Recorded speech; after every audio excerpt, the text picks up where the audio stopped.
What's going on, everyone? Welcome to the Season Gaming Bitcast. It's another lovely Saturday here. I am your host, Ainsley Bowden, joined by Mr. Bad Take himself, Dan Rodriguez. How you doing? There's going to be so many.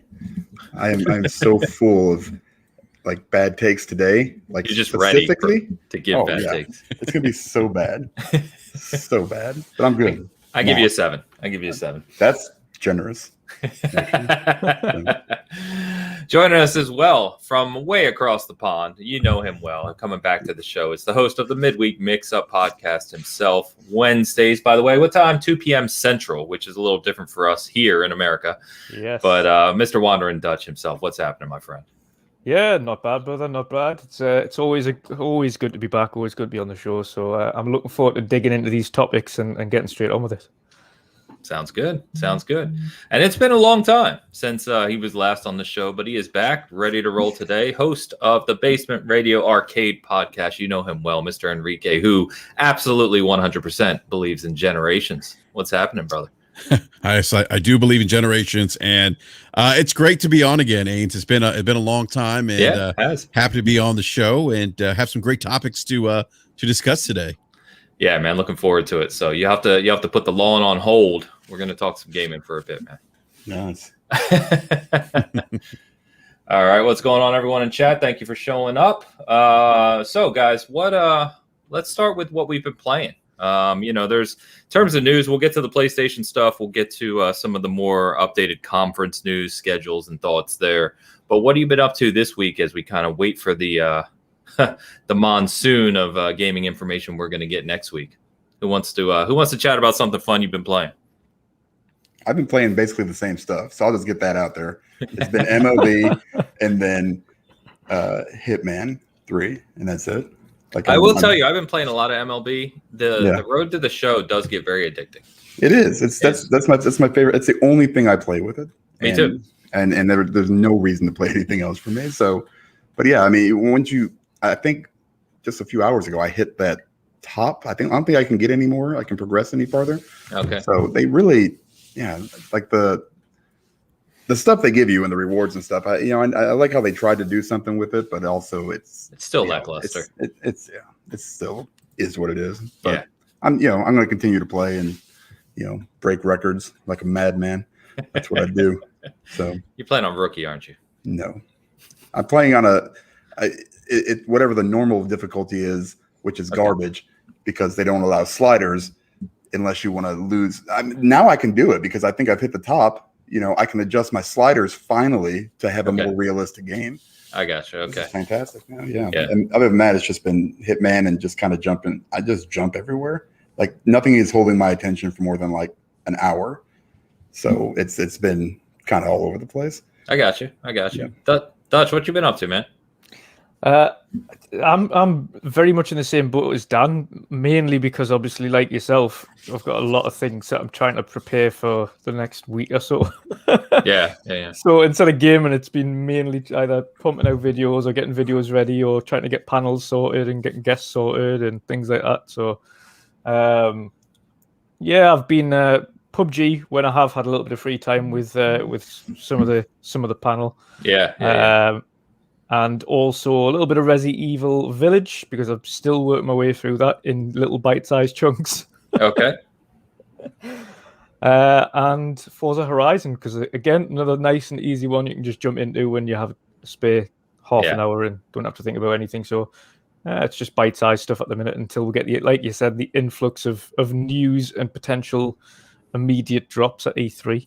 Yeah, and we were going to touch on, but we get Ratchet and Clank next week too, which I'm super pumped for. Can't wait. But Enrique, you playing anything good, man? Yeah, playing. Still going through Returnal right now. Okay. And I've been doing that kind of like in like bits and pieces, and then playing Mass Effect again. That's just as I play that. I'm Mass Effect 1, which is not the GOAT. That's 2, but hey, easy. Another conversation. But no, that game, playing Mass Effect again. Ains. Talk about that might be the best franchise I've ever played, man. Like I just obviously visually maybe doesn't hold back 1, doesn't well compared to maybe 2 or 3 from what I've seen. But just the dialogue, the science fiction, that sci-fi atmosphere. Yeah, man. It's a great game. So I've been playing that. They And then a don't little bit seem to make games like that right no, now. they don't. Like they They just don't. it created a universe that is just so beloved and so realistic feeling, right? Like you would usually only feel in shows or movies. It's awesome. I mean, you look at the impact of that franchise. There's so many different characters. I mean, obviously Shepard's the main protagonist, but people talk about so many different characters in that story arc that are compelling characters that we, have some kind of relationship or care about. And I haven't played a game like that in a very long time. And I think to your point, Ains, they don't make games like that anymore. So that, and then a little bit of Resident Evil 8, which I'm kind of having a hard time getting into. Because the main protagonist, Ethan, I'm just not a fan of. He seems like, I feel like I'm playing an episode of Jackass. Remember Jackass? We're like, who's the guy? Yeah. They announced a new movie, right? Yeah, they did. Oh, but they're making a new one. Who was the guy that was always like hurting himself or like doing like Steve? Was it Steve-O? Steve-O, yeah. Everybody was really. Yeah, I feel like Ethan's Steve-O. Like he's the guy that's good. Like, and like I don't know. I'm having a hard time getting into it. And then I'm actually playing Splinter Cell Blacklist on PC right now because I subscribe to Ubi Plus or Ubi Play. I forget what it's called. And that's like one of the games that's free to if you do the monthly subscription on PC. The Splinter Cell franchise is including that. So I went back and played that, and God, I want another Splinter Cell. I don't think it's going to happen, but we have joked for like the past 2 years, right, or maybe 3 years about waiting for Ubisoft to announce a new Splinter Cell, and they never do. So I'm giving up hope, and just maybe they'll surprise me one of these years. Yeah, I'm with you, Haynes. I don't think it's going to happen. I think unless someone steps up, like maybe a Microsoft that says, "Hey, we'll fund the development of this game," I don't think Ubi's going to do it. I think those days are gone. It's so weird to me because it's a genre we talked about when Perfect Dark was announced, because it's a genre that's so untapped right now. Metal Gear Solid it's gone, at least for the time being. Splinter Cell's gone. Perfect Dark obviously is years away. And we don't even really know if that's going to kind of play in that same vein. There's just nothing like it right now. It seems so weird that Ubisoft, with all the money they're investing into sequels and new IPs, that they haven't brought Splinter Cell back. It makes no sense to me. Yeah, it's crazy. Yeah, no, it is. It definitely is. But that's it for me right now. I mean, that's I'm like everyone else waiting for most people waiting for Ratchet and Clank, which comes out next Friday. So yeah, man, that's going to be on my next. It's going to be on my to-do list. Yeah, I'm super excited for that. Big Ratchet fan, since the beginning. So, and this one, of course, just looks utterly incredible. So, man, pumped for it. Yeah, I've heard some really, really good things about Ratchet and Clank. I'm hearing Game of the Year contender from people that have played it and beaten it already. Wow. Yeah. Okay. Yeah, I heard that this game is going to be like the showpiece for PlayStation 5. It is really gonna like you think PlayStation 5's hard to get now. I've heard that this game's gonna it's gonna create even more demand for the console. And so it's gonna be even harder once this game comes out. I think and hats off to Insomniac. I mean, they're out there promoting this game a lot. But it's already out in the wild right now. People are reviewing it already. So typically when that happens, when Sony does that, they're pretty confident, in the game. So no doubt, yeah. And Insomniac has been kind of firing on all cylinders. So I have little doubt at all that this game isn't going to be amazing. So yeah. I was a big Ghosts and Goblins and Ghouls and Ghosts guy growing up as a kid. I love those games. And so I got lucky enough. Capcom sent me a code for the Resurrection this morning. Just appeared in my email. So started playing that this morning, and it's amazing, man. It's done really well, the way they updated it, the graphics, the animations, and everything. But it's got the classic soundtrack, and you still get hit and lose all your armor, and it's tough as effing nails. So it's still hard. There's difficulty still hard then. Yeah, there's difficulty levels, and there's like checkpoints now, and they've really kind of tried to make it easier for the modern audience, but it's still just hard, very hard, which I love. So those are classic games. Oh yeah, and that one's, I'm having a lot of fun with it. It's got some like extra levels, and you can take different paths and stuff too. So it's kind of bigger than the classic one, but it's a lot of fun, man. So. But let's get into it, guys. Let's get into what was no doubt the kind of biggest conversation point of the week. It's going to be funny to kind of hear your guys' thoughts on this. But we've actually got kind of a range of PlayStation news. I don't know why PlayStation suddenly came out this week and just talked about all kinds of different things, but they did. So let's talk about it. The biggest thing, of course, is the cross-generation kind of debacle, if you will. So came out this week. God of War was formally delayed, which I think you guys can tell me if you disagree, but pretty much everyone expected. We've talked many times, didn't expect this game to launch in 2021. I'm not even sure why they teased it last year with a logo saying 2021. You know, it doesn't even make any sense. But regardless, delayed to 2022, no big deal there. But then they come out and they say that in an interview with Herman Holst, who's PlayStation's head of studios, he's talking about various things about, you know, Sony first-party studios and you know, the games that are upcoming. And we already knew that Horizon Forbidden West was a cross-gen title, right? PS4, PS5. That was expected. But he also mentioned in the same statement, of course, that God of War and Gran Turismo 7, perhaps the most surprising, were going to be cross-gen. Now, what's obviously most interesting about this, of course, is that they had previously God of War, you never really knew. It was just assumed it was going to be a PS5, but Gran Turismo was actually advertised as a PlayStation 5 exclusive. So I quickly you can find these images anywhere, but I quickly pulled this up. This is literally from their trailer they showed last year, that it was coming in 2021, PlayStation 5 exclusive. And so personally here, guys, it doesn't bother me. I don't care. We've talked about cross-gen games before. Dan and I, obviously, Dan knows how big of a Halo fan I am. I think everyone knows how big of a Halo fan I am. When they announced that was cross-gen, doesn't bother me. But it is kind of strange. Again, obviously, Enrique, your name playing into it here, that Sony seemingly led into this conversation themselves. They didn't have to, right? They led into it and talked about how they wanted to believe in generations and have these gaps, and PlayStation 5 should bring new experiences to their fans. All this, I don't have to cover. Everyone knows this story. So why now in 2021, halfway through 2021, do you come out and announce basically your three biggest IPs? God of War, Horizon now, Spider-Man is a different one, but Gran Turismo, which everyone is waiting on, and say they're going to be cross-gen. Do you think this was planned all along and they knowingly misled? Or do you think this is more a factor of they initially, in scoping it out, were planning it for PS5 only? Obviously, the pandemic hit, things change. Supply constraints are really bad. We were just talking before the show. PlayStation 5s are still impossible to get a hold of. And they just are thinking now, hey, we plan to have, making this up, but 20 million PS5s out there by the time this game launched. Now we may be lucky to hit 10. We need you guys to create a PS4 port as well. And that's adding further to the delay because that's obviously going to take additional development. Where are you guys at it on this? Enrique, I'm going to start with you just because of your name, man.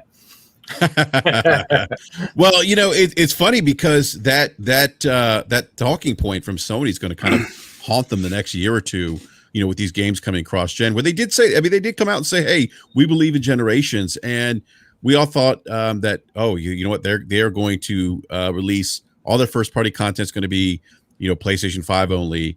And now that's not the case. I'm not surprised that God of War is cross-generation. I think once we found out that Horizon Forbidden West was going to be cross-gen, to me, that left the door open. Left the door open that this game might be, or this game, the new God of War might be on PlayStation 4 as well. So I'm not surprised by that announcement. But I think maybe what happened, Ains, is that I think what you mentioned, the pandemic hit, and there's a chip shortage right now, right? Yeah, that's affecting not just consoles, but PCMR, which is the best platform to play video games. Don't you start. Just throw that out there real quick. No, but all jokes aside, like this pandemic's really impacted, the chip manufacturing, right? And so there's a shortage, and now the situation perhaps is okay. We don't know how many PlayStation 5s we can get into the wild when these games release, right? And these games may have very larger budgets than maybe a Ratchet and Clank. Maybe that's why Ratchet and Clank, they can have it on the PlayStation 5 as an exclusive. Although I think that game's another good example. Yeah, or Returnal. You know, those games aren't. You know, again, I don't know the budget for Ratchet and Clank. I would imagine though it's probably not on the same level as maybe a God of War or Horizon Forbidden West. Those seem like larger games, larger scale games. And so maybe it's a situation now where they maybe intended to release these games on PlayStation 5, but the pandemic hits, and now we have a console shortage, and now you don't know, you know, as Sony, how many consoles can I get in the wild? Am I going to be able to get 15, 20 million out there? Am I going to be able to meet the demand? And that's kind of the big question mark right now, right? They're saying that demand may not be met till 2022 now, right? So that probably throws a wrinkle into what they're projecting in terms of financials and what these games need to make to get beyond that break-even point. Because let's face it, Sony doesn't want to lose money on games. They want to make as much money on these games as soon as possible, especially these games that are their marquee titles like the God of War and the Horizon Forbidden West game, and maybe to an extent GT7. But that's the only thing that I could think of that probably makes the most sense. That, hey, we don't know when these games are going to, or when we can get more consoles in the wild, and are we going to put God of War out in PlayStation 5 only and hope that it breaks even? You know, if we only have 10, 15, 17 million PlayStation 5s out in the wild, how many of those console owners are actually going to buy this game? Does it make sense for us to do that? Or, do we support the install base of 115 million PlayStation 4s? 120 plus, I think now. Is it 120? Yeah. 120 plus.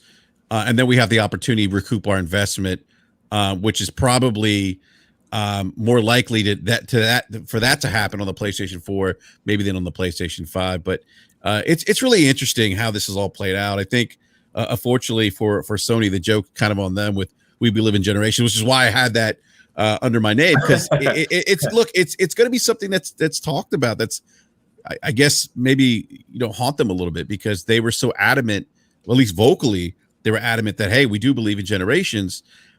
And it seems like they kind of do, because we are getting some PlayStation 5 exclusives, but we're also getting cross-gen. Now, at the end of the day, am I angry about this? No. But as a PlayStation 5 owner, I'm selfish. I want the best experiences. I want games designed specifically for that hardware. Yeah, I'm a little disappointed in that regard. I want because look how talented Sony's first-party studios are, right? You look at what they've done with what I call maximizing the juice of their consoles. They do a pretty good job at that. Yeah. And I want to see what they could do with PlayStation 5 with the PlayStation 5 console. Obviously, we know that graphic scale. I mean, we see that on PC, but game design doesn't. So that's the only thing that I'm kind of upset about. But am I angry? Am I like death to Sony and Jim Ryan's a liar? No, I mean, did Jim Ryan lie? Maybe, did he, we also don't know what he knew at the time when he said what he said. And obviously the pandemic probably had an impact into, their plans with games releasing on the PlayStation 5. Yeah. Yeah. Fair enough. And like Carl said as well right here, which is a fact as well, is that because of the pandemic and video games kind of booming during the pandemic, a lot more PS4s were sold last year as well, millions more. So it's only adding to that install base and potential for market. The other thing that I think is interesting when you talk about titles too, we don't know about Gran Turismo 7, but God of War, is a single player game where Sony's literally only making money off that game with unit sales. There's nothing else in that game that is going to make revenue. It's not an ongoing game. There's nothing you can buy in it unless suddenly they add something. But, they have to sell copies. And facts are facts. Like you said, God of War is not a cheap game to make. Santa Monica Studio is not a cheap studio to keep running with all those employees and people. And so you got to sell the copies. So to your point, I'm not upset about it. And who knows if the design is anything like the original, right? Certain design elements, as you said, don't scale to hardware, but it's only really if a game is even going to use those specific design elements. So we don't really know what's in store for this next God of War, but no matter what, I think it's going to be incredible. So it doesn't really matter to me. Yeah. And Sony's going to use they're going to implement the 3D audio and the haptic feedback with DualSense. So it's going to have certain features that the PlayStation 4 doesn't have, like what we see with Miles Morales. Yep. 100%. Let me get the super chat real quick. Fat Boy Horror in the house with the $5 super chat. PS5 or CrossGen, Dan will give them the Magic 7. Every one of them. On the shirt today. We already reviewed Ragnarok. It's done. We're just waiting. No, I'm halfway through the DLC, and it's spectacular. No, I mean the DLC review. For Assassin's Creed, you mean? Yes, for Assassin's Creed. Oh, you're talking. Okay, you said Ragnarok. I'm thinking Valhalla. Yeah, that's the first thing. Yeah, no, it's all Viking stuff. It's close. You know, there was probably Ragnarok. Actually, there was in Valhalla. Spoiler alert. Yeah, so. Yeah. Dutch, where are you at, man? You kind of agree with Enrique's thoughts here, or you have a different perspective? Different perspective. Obviously, we know Horizon was cross-gen, like you mentioned.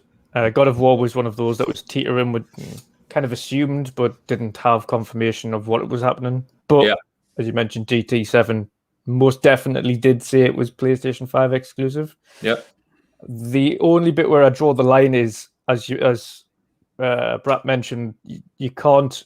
Game design cannot be altered. You can't scale back game design. So if your plan was always to only have it on one console, you can't then scale back the design of that game to make it work on something that it wasn't designed for, because then you would lose. Well, then the game isn't what it was built for in the first place. So I don't believe that these games were always meant to be PlayStation 5, because you can't scale back on design. That's impossible. If a game was only built for one generation, like the mentioned Ratchet & Clank is only on PlayStation 5 because it requires the SSD to do the portal jumping, etc. You couldn't scale back that game to be able to get it to run on PlayStation 4 the same way you could on the other one, because technically it wouldn't work. That is my thing. And I think these games, specifically God of War, of course, I give them a pass on because they never mentioned what that was going to be on in the first place. So, but with the likes of GT7, when you mention it's PlayStation 5 exclusive, you can't then say, okay, now it's going to be cross-gen, because means it was always cross-gen. Yeah, I was going to say, your point is that it was always cross-gen, and they shouldn't have advertised it as a PS5 game. It's really, for them, it's a cheeky way of shifting more PlayStation 5s.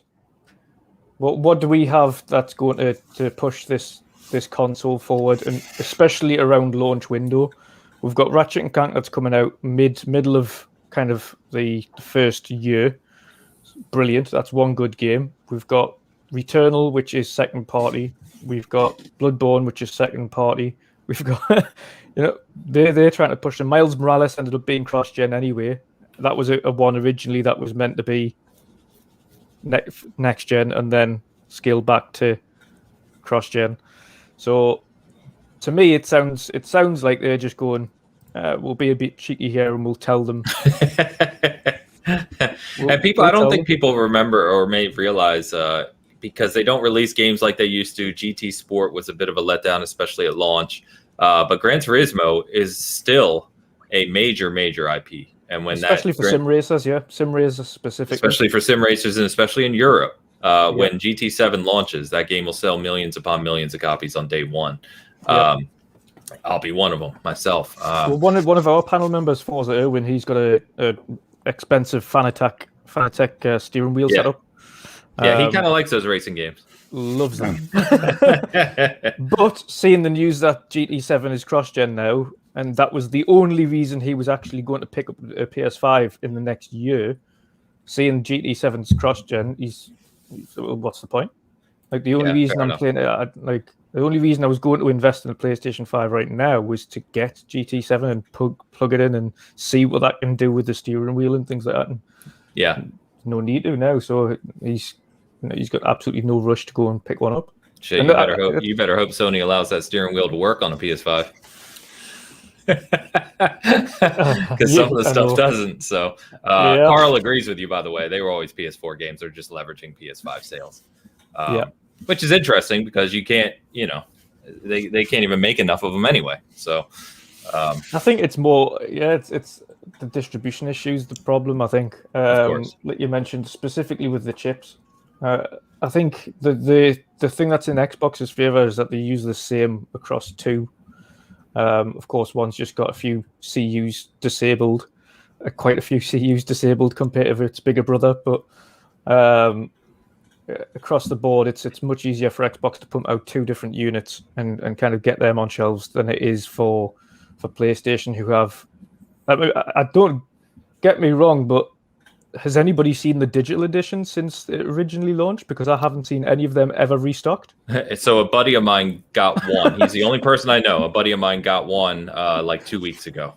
I don't know how. He got very lucky, but yeah, he did get one. I've never even seen them advertised as being back in stock. Yeah, GameStop recently just had like a couple bundles with both the digital and really hard drive one. Yeah, they definitely seem pretty rare. Yeah, I know. I was going to say Joe has one in the chat. I know Joe has one. Right there, baby. In the UK, they haven't even bothered. Oh, that's right. You did get one too, Dan. I forgot. Yes, I do. Yeah. I wish I went digital only because it looks better. Yeah, it does. Stupid bump sticking out. Yeah, I've got the pregnancy bump on mine. I wanted the digital edition, and I still do want the digital edition. But judging by the UK stock alerts, they're never, ever, ever going to be back on sale in the UK. Never. It's only ever the disc version, so I might end up having to just grin and bear it. And deal with I think a lot of people did. And by the way, Dano coming in hotter than us, only possible on the PS5 was all I needed to know that they were lying. Yeah, fair enough. Dan, where you at, man? You said you were coming in with bad takes or hot takes. Oh yeah, this is my first bad take. So here's the thing: everybody that's crying about this, shut up. If you read the interview, like the first thing Jim Ryan says, right, is like, "Hey, we understand that PS4s, there's like 125 million of them or whatever it is." Yeah, right. That's the first thing he says in the interview. But everybody picks out this one little thing that says we believe in generations. But if you really get into the meat of that quote, it's just, we want the DualSense thing, we want the new ray tracing, we want new graphics, stuff like that. But we're not going to stop supporting the PS4. Now the GT7 thing, yes, you're a liar. That was horseshit. That you shouldn't have done, and I hate you for it. Because like you guys said, you're developing for a specific console. Now, if anybody, remembers, Sony likes money. So I'm pretty sure, Horizon released in 2017, something like that. And if you're telling me that they were developing exclusively for the PS5 at that point, bullshit. Yeah. God of War was 2018, same thing. I don't even know if these Sony devs got the dev kits, before 2019. So unless they were just sitting around with their thumbs up their ass for a year, then this doesn't surprise me at all. They never actually said God of War was going to be a PS5 exclusive. No, it was just people assuming. No, the people just infer from that quote that this is like everything that we make from here on out was supposed to be on, the PS5 only, or it was supposed to be exclusive. We believe in generations. So does Xbox. It's not like, in 2 years, we're not going to start seeing these, new games, being developed specifically for the stronger hardware. And you will. No, the fact of the matter is they're both doing the same approach. They just talk about it differently. Yeah. And it's like you've never seen a company shift gears all of a sudden, and go, oh, hey, the pandemic hit. What do we do? And even Jim Ryan even said, he's like, yeah, we, conservatively, we think maybe 15 to 25 million consoles. Let's say, we got that many out there. We still got 100 million PS4 users. Obviously, we're going to develop for those things. Obviously, like this, when this news hit, and then I just had seen that quote, I was like, oh my god, this is crazy to me. It's more for people to have a talking point, and that's it to me. Maybe that's my first bad take, but I don't know. As far as the chip shortages and stuff goes, we knew all that was going to happen. There's cars sitting in warehouses right now because they can't get computers. Their onboard computer stuff because of, right. It's affecting everything. Yeah. So I think everybody needs to back off a little bit. Apart from Nintendo, they're perfectly fine. Right. Yeah. How's they Nintendo have their okay? own mind. Nintendo, it's because Nintendo's using hardware from 2009. That's why. Right. They have a bunch of spare parts laying in a warehouse. Yeah, there's just people with warehouses of parts sitting out there that people taking don't want. PS4s apart now and just like putting it in their heart. I don't know, man. It's just the whole thing doesn't bother me. Obviously, it doesn't bother any of us. I have a The worst PS5. takes- That's where I I'm was going to be gonna say playing the on, right? worst takes I've seen is again the greatness that is Twitter. Is people saying that they simultaneously intentionally designed for two consoles but only intended to put out one version of it and then scrap the other version. That's Yeah, a like- unique take. Yeah. Why would they waste time and resources and development costs on a PlayStation 4 version they were never going to intend to put out? That's like, Well, I just made a loaf of bread that I'm only gonna eat the ends off of, and I'm throwing the rest of it away. That's dumb. That's a bad take, Dan, right there. Well, it was sourdough. It was kind of shitty, so I'm not even lie about it. But no, I mean, you're right, Dutch. I mean, that's dumb. That's what just drives me nuts about the whole thing. Is that it's just used for fueling console wars, fueling stupid Twitter crap, and when in reality, literally in the same interview, he's like, yeah, we're going to continue to support the PS4 for at least a year and a half, 2 years. I mean, that would be stupid not to. That's literally what he said. So, and then just because he says, yeah, we believe in generations, a few paragraphs later, that doesn't necessarily mean that what everybody thinks it means, I think. I think just people just infer things differently, and, they use it for whatever crap they need on Twitter. So God of War is the only one I'm semi-disappointed about because I really wanted God of War to I would have loved to have seen it. Yeah, I'm with you. Like, I would have loved to see all these PlayStation 5. Like, sorry, PS4 users, kiss my ass. I got one. So I would love to. Like, I don't even have a PlayStation 5 yet. I don't even have one. I'm still on the Pro, but I wanted PlayStation 5, God of War to only be on that. I wanted to see it take advantage, but it's just unfortunate. It is unfortunate. Yeah, that I'm not going to disagree with you on. Dan, you bring up an interesting point. Hey, we got a guest. Yeah, it's my 7-year-old son. I don't know if you can. They're waving to you, buddy. Can I play Xbox? Can you play Xbox today? Maybe later on. If I told my son that, they'd be like, "What'd you just say?" Ask him if he's disappointed in the CrossGen approach. Does he believe in generations? I should ask him. Do you believe in generations? He'd be like, I just want to play a game, Dad, which is a mentality we should all have. That's it's funny. Which is it, Roblox or Fortnite?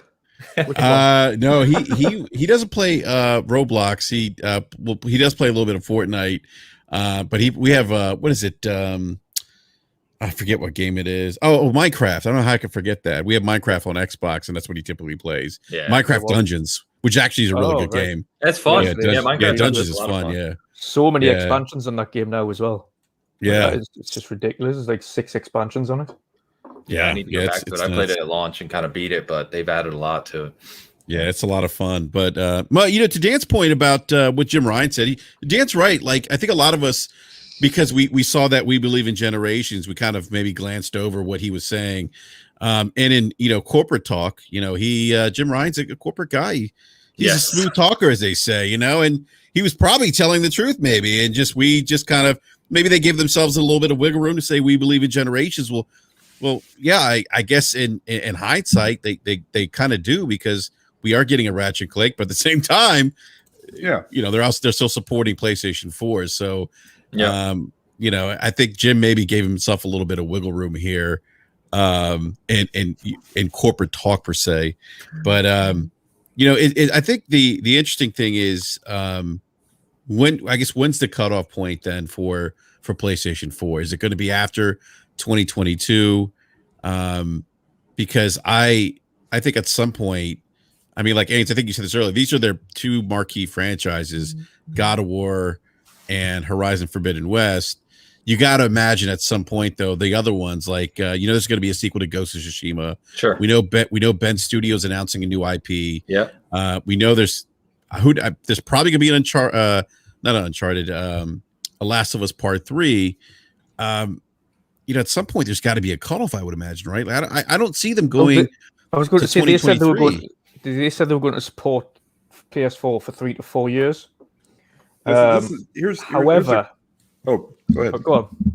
No, I was going to say, he basically said, we've always felt the responsibility to serve the PS4 community for several years after the launch of the PS5, and that it represented a huge business opportunity for us. The numbers are quite straightforward. If you say in broad brush figures that we have a community of 100 million PS4 owners right now. And in the first couple of years, I don't know, somewhere between 15 and 25 might migrate to the PS5. That still leaves us with a huge number of people with PS4s. And that community is demonstrating an amazing stickiness and willingness to stay engaged that I think the events of the past few months have just reinforced what we already knew. I think that's the pandemic. That's what we part. touched on earlier. Yeah, Yeah, that's a exactly. good point. Yeah. Yeah. So, I mean, he's basically saying, obviously we're going to go to PS5. You already summed it up, Dan. I know. Money. It's always money. Always money.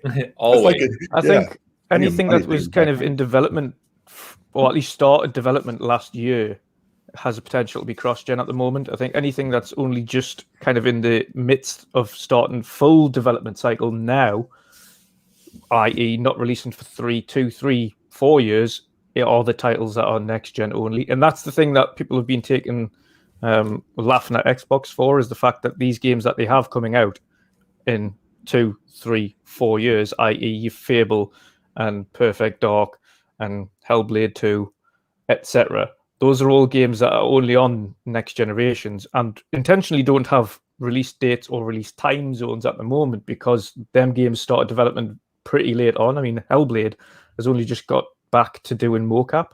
So that's just kind of a heads up on that. That's a way out. yeah, they are ways out. See, that's interesting because I didn't know, I never even thought of it in that terminology where like the development part of it, when you're developing specifically for that, console, I guess, like the PS5. So I appreciate the knowledge that you guys are dropping here a little bit. And I think, what's kind of funny when I look at it too, is this means that, these games take years and years to release, right? When you're talking about your God of Wars, your Halos, all these big games. So this means that we're not going to see a dedicated Halo, God of War, Horizon, Gran Turismo, etc. on new hardware for several years, which is kind of crazy to think about. Because when you think about it that way, like you said, hopefully we get a Ghost sequel and hopefully it's PS5 only. Whatever Ben's new IP is, obviously, as Dutch just kind of wrangled through some of them, and Microsoft has a ton in the works, we know, right? But even something like Starfield, right? You can't, we're going to see Starfield next week. You have to imagine it's cross-gen. I mean, it's not going to be Series X and S only, right? So all these titles in the next year plus, especially with the pandemic, I have to think are cross-gen. To your original question, Enrique, I honestly think we're cross-gen into 2023 even. Yeah. For some titles. I just see it that way because development, right? Games are so delayed that even if development began, say, just 6 months ago, let's say late 2020, right? There's still that timing is pushed forward. So where we might have normally transitioned into fully being new gen only, say a year and 18 months after release, I think that's going to be pushed out even further. So. Yeah. What's interesting too, Ains, if I think about PlayStation 5, like they're dropping a lot of like exclusive content like within year one that we typically don't see at the launch of a console gen. Like I would dare say I go back to the launch of the Sega Dreamcast, which had a very impressive launch lineup. Beautiful. Yeah, I mean, I can't think of another time where even in the PlayStation, like the 25 years of PlayStation history, where they've had within a year. I mean, look, you're going to have, assuming Horizon, because that's the other thing they said they're pushing for Horizon to release this year. It sounds like they're trying to, right? Yeah, it sounds like it could go back to 2022. Yeah. But if it makes 2021, you have in its year in the first year of PlayStation 5, you have Miles Morales. Again, I know it's cross-gen, but I'm just thinking about exclusive content to Sony. Yeah, Miles Morales, Demon Souls remake. You have Returnal. You have Ratchet and Clank. What else am I missing here? Deathloop, which is a timed exclusive. Kena. You have Destruction All Stars. So I won't mention that. No, we're good. What about Sackboy? Is Sackboy not going to? Yeah, Sackboy. You're right. Sackboy. Which, by the way, go play it. Amazing game. Yeah, Sackboy. So I mean, that's a pretty impressive year one. Agree. Yeah, fully agree. So yeah, I think we'll both see on that note though. We'll both see these because because both of them are trying their best, their level best to get these first-party games done, but also get them done with quality. They're really going to be pushing, especially over these first 2 years, 21 and 2022, for second-party deals to get them kind of through those periods. So you'll see games release on both consoles that are exclusive to both consoles, but you won't see as many as you would do in a normal year. Primarily just down to what is going on at the moment, of course, with development times and timescales being pushed back. Thankfully, there's a lot more second and third party studios than there are first party in the world. Far more. I mean, there's 7,000 game development studios in the world, so there's a lot more options for Microsoft and PlayStation to reach out and get these timed or full exclusive second and third party offerings on their platforms to tide over gamers until these first party opportunities arrive. And PlayStation's really good at that. Yeah. They're really good at kind of managing their lineup in terms of filling gaps with deals. I mean, we were already seeing it, right? So Final Fantasy VII Remake's another one. I was going to say, just as an example, I mean, Final Fantasy, I don't believe they end release dates for anything because Square Enix have never published games that quick in their life. So I don't believe release dates from them at all, ever. But people might not know Last of Us 2 development actually started way back in 2013. That's a 7-year development cycle. So these big games, these games that you love, aren't quick. Like, if there's a new The Last of Us remake or The Last of Us 3, that game is way out, and that's going to be an next-gen exclusive. That's simple as that. Yeah. Anything that was kind of began development last year before, that's cross-gen. That's cross-gen all day long. Exactly. There's only a very limited amount of games where that might have, for instance, started life on the Xbox Flight Sim, which is physically impossible to get running on a small 1 teraflop box. That just wouldn't work. We were supposed to see that next week too on Series X, which would be cool, and S. Yeah. One thing I want to address, though, as we're on this conversation talking about this whole cross-gen and kind of new gen exclusives, I see a lot of people say, and I just want to nip it in the bud because it seems weird to me. Have any of you, now that you've gotten used to the PS5 and used to the Series X or S, have any of you tried to go back to prior gen? Mm-hmm.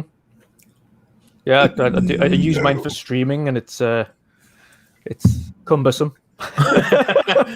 Right. So where I was going was I've seen a lot of people say, it hasn't been worth buying the new systems for me because there's just not these huge exclusives that, I think everyone expects, like we're talking through, right? But it's like there's so many other quality of life features. I am not going back.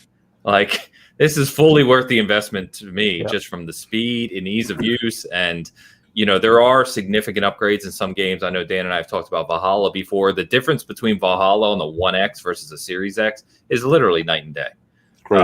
And there's a lot of games like that. So even though we may not have this gigantic, Halo Infinite is Series X and S only, there's still plenty of positives in owning the new systems. Well, I'd like to eat a little crow here and apologize to Ains because I never, for 1 second, when the new Xbox controller came out, I was like, it's the same damn thing. Doesn't look that much different. Feels basically the same. And it did until I went backwards. And then I grabbed an old Xbox controller and I was like, what in the hell is this? Yeah, this is garbage. It feels like it's a feather and it's so much different. I was like, how can this be that different? Because going from that to the new one, I was like, this feels exactly the same. Going backwards. It's like, I can't even, I've got 30 controllers that I'm going to have to throw away because I'm never going to use it. It is very different. I think we all thought it was going to be pretty much the same because when you just saw the pictures of it and stuff, you're like, it's got a share button. Okay, cool. But no, it feels a lot different. I really love it. I can't wait till they do the design lab again. Yeah, I'm ready for that too. Yeah. Not long. I think that could very well kind of talk about that at or around E3. I think that should be almost ready now. It was originally meant to be back open again in the beginning part of the year. Exactly. But again, you've got to talk. It's the supply chain. That was the hardest part. Of course, speaking to Gabby, who set that up in the first place, supply chain's the most difficult part of doing design labs. Not choosing the colors and the options. Of course. Yeah, that's the easy part, no doubt. Yeah.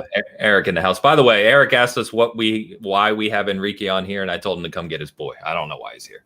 So I snuck in.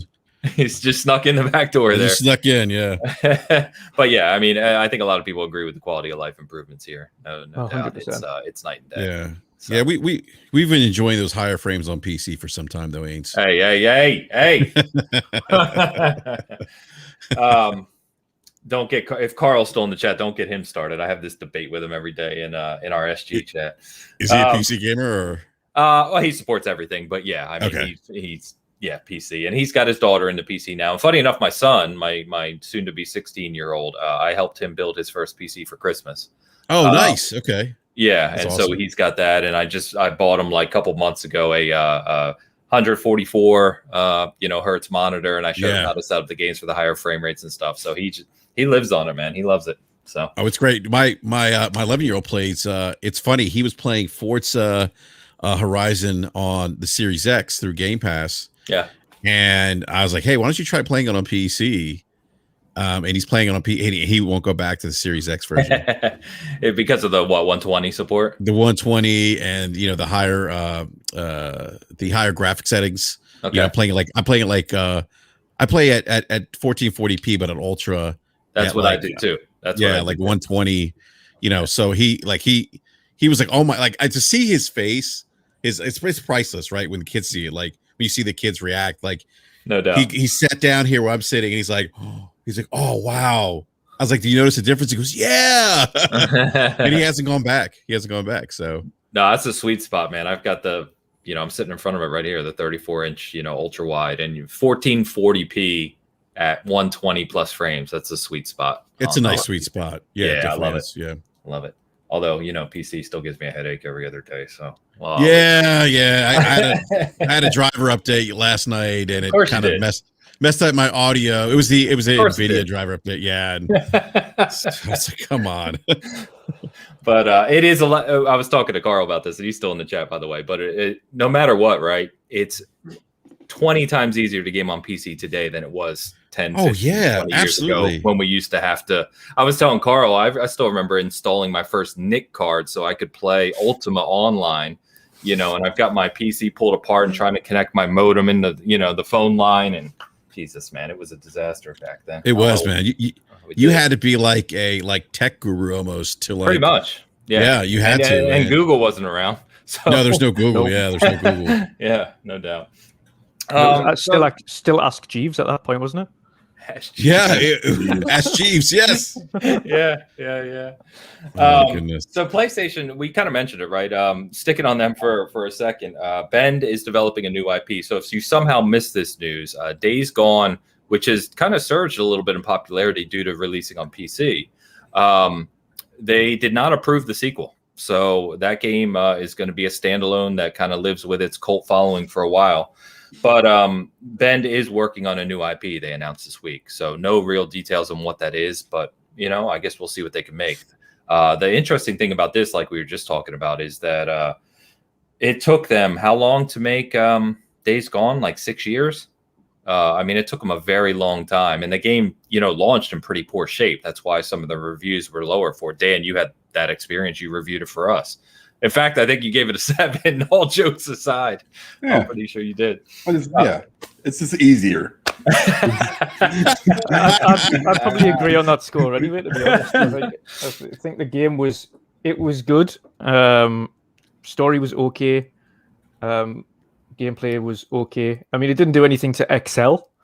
I'm with you 100%. That game is a solid 6 to 7 for me. Horizon and God of War were my loves. I'm the only one on the panel. Then, if I had to give it a number, I would have given it an 8. Days Gone. Days Gone. Yeah. I would have done that now, like going back to see what it's actually like. Like right now, it's probably an 8. I think they crushed a lot of the bugs, did a lot of awesome updates. So it wasn't. Go ahead. Sorry, Enrique. I was just saying, was it a perfect game? Like to Dutch's point, some of the combat was kind of like, it didn't really do anything to move the needle. Yeah. But for me, what was why I gave it an 8 was because of the characters in the game, the main protagonist, I did really enjoy the story, looking for Sarah. And it gave me that, I don't want to say science fiction, but it gave me that kind of like sci-fi vibe with this apocalypse. And, you have Nero, you have this government entity that's kind of like watching everyone. So the game really I really got very involved into the world, like sucked in, because I wanted to figure out what was going on with Nero. And then you find out that this game actually takes place in the world of Siphon Filter, which is like, if you played Siphon Filter in the original PlayStation, was one of my favorite games. One they bring back, by the way. Yeah, and so but it didn't do anything. I think like Dutch brought up a great point. It didn't do anything to move the needle in terms of combat. The gun shooting wasn't great. I would say it was very average at best. The melee combat was probably a little more satisfying because you would feel the weight on the impact if you're hitting people with like pipes or machetes or whatever the case is. But my big thing was the world design. Like it pretended to be open world, but it wasn't. It wasn't, yeah. And that drives me nuts. Either be open world or be linear. Don't do this thing where you look like you're open world, but to get places you have to take very specific paths. That's yeah. But yeah, I gave it 8 because of just the characters. I thought the characters were very memorable for me. Although Deacon St. John, I wasn't a fan of his name. I felt like he sounded like a porn star. It was very cliche name. Yeah, it was. Yeah, like and there was some cringe dialogue there when she's like, when they got married, she's like, "Ride me to the sunset." Whatever she said to him, it's like ride my bike or ride your bike. Yeah, I was like, oh, that's kind of cheesy, but okay. So I wish Sony would greenlight it. I think there's. It's really cool. There's a petition out there. I think it got up to like 100,000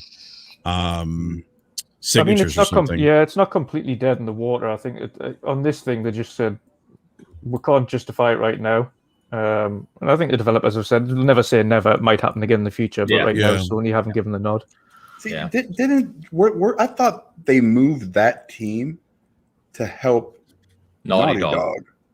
That's what they said a few weeks ago, and then they came out this week and said they're working on a new IP. Well, was that ever confirmed by Sony, or was that just Schreier? It could also be that they've just took a chunk of their development team, like a small sub team, should we say, to help develop, because we've got a lot of teams specifically at Xbox that do exactly that. You've got some sub teams that intentionally go out from the likes of Coalition to help 343. Again, wrap up their games or finish their games, etc. It happens quite a lot, to be honest. I think that's probably the quote that's potentially been taken out of context. Oh, and that's I know Schreier, to your point, Dan, where you're going with that. Schreier is the one that kind of reported that, right? The fallout from that, and some of the developers from those studios spoke back and said, "This is not accurate." Yeah. So that's shocking. Shocking. Well, it was shocking. Yeah, I know. But I think what happened too was I think some of the leadership at Ben Studios was also vocal against having a lot of their like teams to go out and help. Again, this is according to, I think, Jason Schreier, where the leadership was vocal where they didn't want their teams to be focusing on Naughty Dog related projects. They didn't want to become like Naughty Dog North per se. And I think that's a support studio. Yeah, support studio. Yeah. So, and so I think after that happened, that's when they were kind of able to like do whatever they're doing now, or didn't have to necessarily support Naughty Dog the way they were. Yeah, I'm happy to hear they're working on a new IP, so I hope they do well with it. Couple comments I want to get to real quick. Vogel, I know Vogel just said he has to take off, but he said, I'm doing that for my 15-year-old son this year. I'm going to build him his PC, have him help. He's into gaming and tech like me. He's my mini-me. That's pretty much my situation. My son's my little clone. Shaved his hair off as well, though. No, that's the only thing that's different is he has very long hair. He hasn't cut it in like 3 years, so it's does he got like a beard and everything going to AIDS, or no? Maybe one day. Yeah. Jay Reddy wants you to eat a banana, Dan. Get on that. I'm not potassium Dan this week. Not this week. No. But let's back on Horizon real quick. So Horizon, we got additional details this week thanks to some exclusive coverage by IGN and a couple other comments by some of the development team there. So they did confirm, by the way, because another thing that came out after the showing was that it was a 30 frame per second showing, which who cares? They already confirmed it's supporting a 60 FPS mode as well, which anyone knew that was coming, right? So here's the details that we know so far about Forbidden West. The world is larger than Zero Dawn, but only slightly. The focus is more on density and providing players with more to find and interact with in those areas. Free climbing. For it. Sorry? So I was going to say, I think that's the best move for it, because I think there's a lot of the complaints about Horizon 1 was that the world was big, but there wasn't much in it. Yes. Yeah. Yeah. I mean, I adore it, but yeah, there was not a ton going on there in a lot of parts. So that's good. Free climbing, obviously, the other thing about Horizon that it kind of caught flack for, I think partially because it launched at the same time as Breath of the Wild. But free climbing is now enabled in nearly all areas of the world. They said outside of just some combat scenarios or settlements. Many different biomes to discover, more than Zero Dawn. The underwater areas are larger and more dense than people may expect. They kind of alluded to, here's a quote from a game director. He said, exploration is the theme here.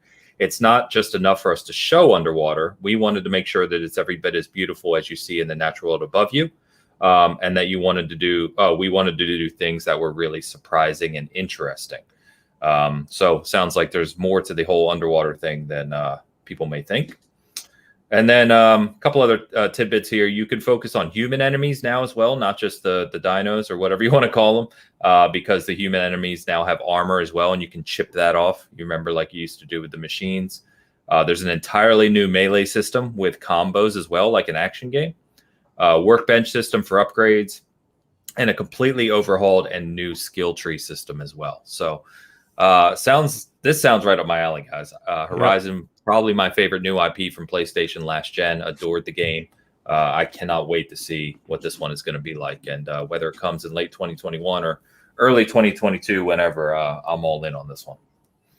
Yep, completely agree. Like I was mentioning there, it's good to hear that they're focusing more on putting more into the world, because it was one of my complaints about that game as well, is you tend to find, even though there was a lot of things to kill in the wild, beyond kind of going past these giant mechanical beasts that you either wanted to run away with or got bored of interacting with, you just went from A to B to get to the next story point, or whatever you were doing. But in terms of actually finding anything within those worlds, a lot of it just felt like empty, wasted space.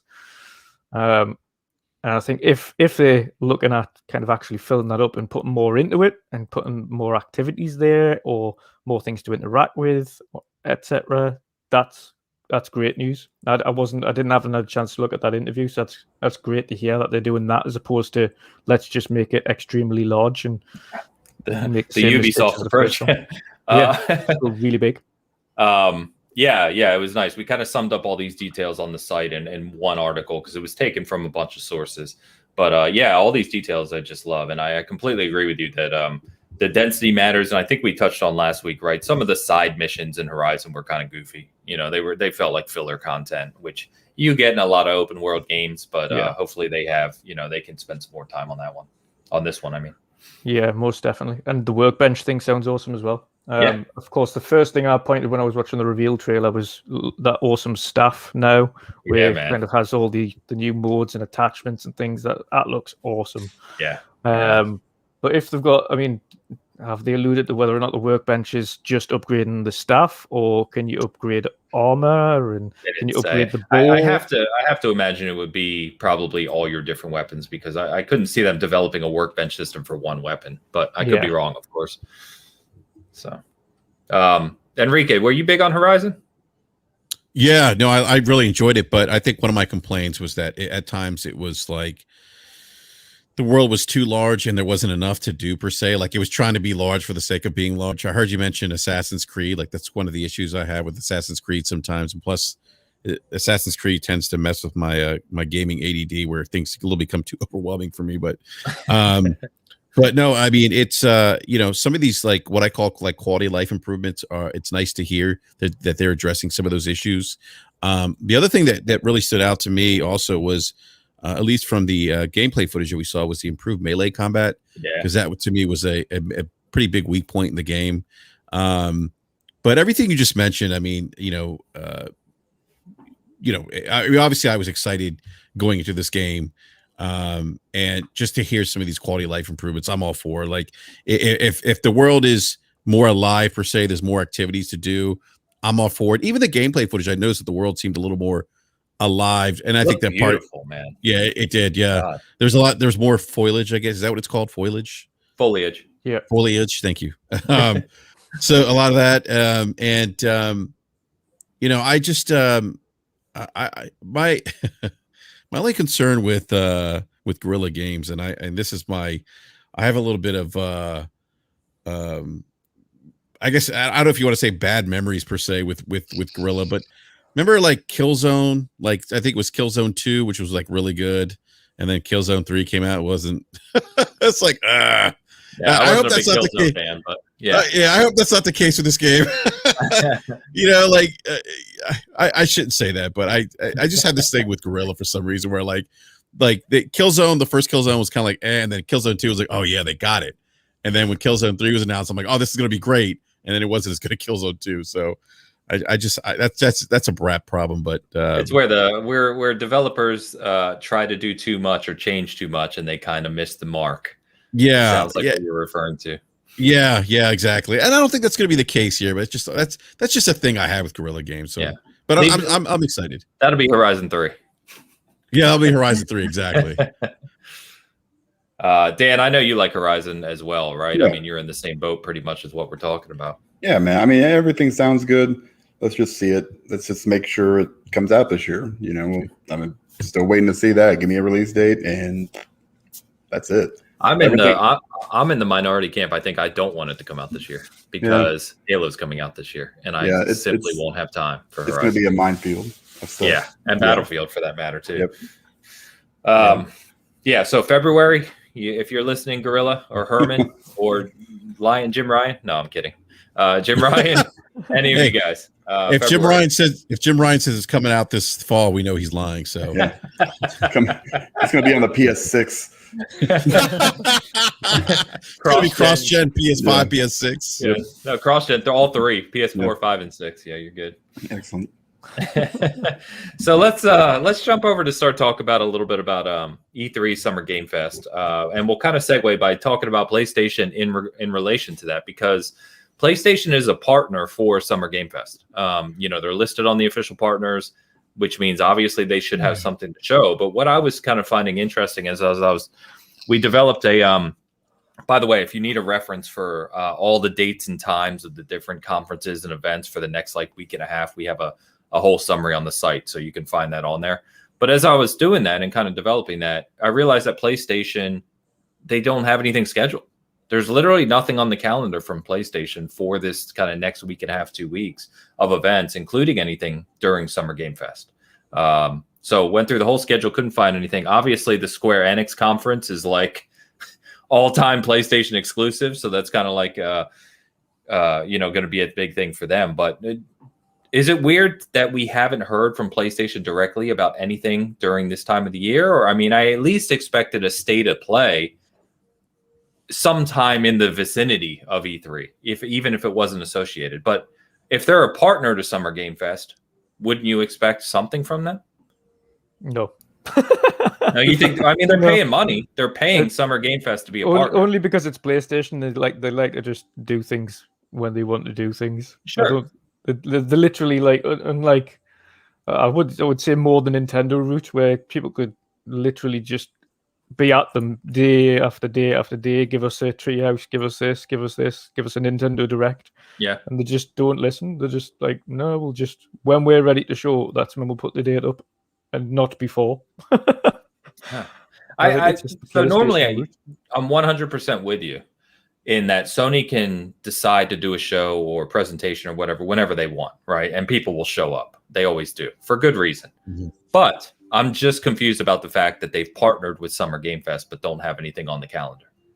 Yeah, I think it might be a case of they're showing some titles at a particular showcase, but not entirely having their own showcase. Kind of mixed throughout, maybe. Yeah. I think a few titles that they've got that'll be shown off. Potentially, they might even just be given, or at least throwing Jeff a bone on this one and giving him a few kind of games we already know of, but given potential either release dates or more information or expansions or next gen enhancement trailers or something like that. I think it'll be something not massive. You might have potentially one big announcement from PlayStation, but I think it's not going to be a PlayStation showcase, as it were. Yeah, fair enough. More just throwing them a few things. Here you go. You do what these as you please. Put them in your show. Yeah. So welcome, man. He says, "Man, great to be here with 40-year-old gamers. Wandering Dutch could be younger." So I think the three of us just got called old guys, but yeah, I think so. I mean, it's fair. Enrique, where you over here, man? PlayStation. What do you expect from them over these next 2 weeks? You expect anything from them over the next 2 weeks? I don't expect anything, to be honest with you. I think Dutch brings up a great point though about them maybe sprinkling some things that are like tied to PlayStation. Yeah. But I don't see them doing any kind of state of play. They just did a state of play with Horizon, right? Yeah. And then Ratchet and Clank comes out the weekend that E3 kicks off. So I mean, they're going to be in the conversation. Yeah. They're just like Nintendo, they're just going to do what they want to do when they feel like it's right for them to do it. And unfortunately, as gamers, we're going to have to wait. I don't want to wait. I think it sucks that Sony's not at E3 anymore. And because I want to see what else maybe they have, in the pipeline, and what other plans they have for the PlayStation 5 console in terms of like things like the expandable storage, things that Sony talked about that we're still waiting on, feature sets that we're still waiting on for that console. But I don't. It's kind of odd, like you said, Ains, like that they would spend money on sponsoring something or having their name associated with the Summers Games Fest, but even that I think is just for them to say, hey, we're here, like just get the PlayStation name out there. Much like they do, like just if you watch like football overseas, you'll see like PlayStation, of course, right there on the pitch. I mean, it's so I think it's more of that, but I wouldn't be surprised though. So something interesting came up with Elden Ring. I don't know if you guys followed something Jeff about him saying Keeley had something with Elden Ring for Summer Game Fest, right? Yeah, the gameplay reveal for it. It's got the gameplay, yeah. And what's interesting is that we know that Microsoft apparently was supposed to have the marketing deal. Yeah. So it's kind of odd. I was talking to Grub on DM. I'm like, yeah, this does seem odd. He's like, yeah. He's like, he goes, something may have happened or something. So I wondered again. This might be a bad take per se, or maybe a hot take, but Dan raised his hands. So I'm gonna give a BRAP bad take here. Maybe Sony has wrestled that away somehow from Microsoft. I was going to say it could be because I've seen this in the past as well, where Microsoft has had the rights for a particular game, and then the game is being shown at other places first, but only small snippets, and then it says for the full gameplay reveal, tune into X. And that's happened a couple of times in the past. I think Battlefield potentially was the last one that did that for the full gameplay reveal, tune into the Xbox conference. And then like a couple of hours later, again you see the extended gameplay reveal as opposed to like this short kind of 2-minute sequence. So you get like 10 minutes or something like that. So it could just be that you might have got the initial announcement away from it again. But on your point, it could be that wrestling thing that maybe they thought, right, okay, well, since they have Bethesda on their books now, and they've got a wealth of these unannounced IPs through the other kind of studios at Bethesda, we should kind of try and put the foot down and maybe wrestle that away, offer them a little bit more, and get those rights across. But it'd be a big one for them. I mean, I'll say what you will. I mean, when From Software drops a new game now, people take notice. I mean, they've earned that right. It's going to sell millions. Yeah, and we got to remember Sony just invested in From Software's parent company too. Yeah. I mean, it's small, but they did. Yeah. So I mean, I don't know. Again, I don't know how much influence maybe Sony might have with that investment.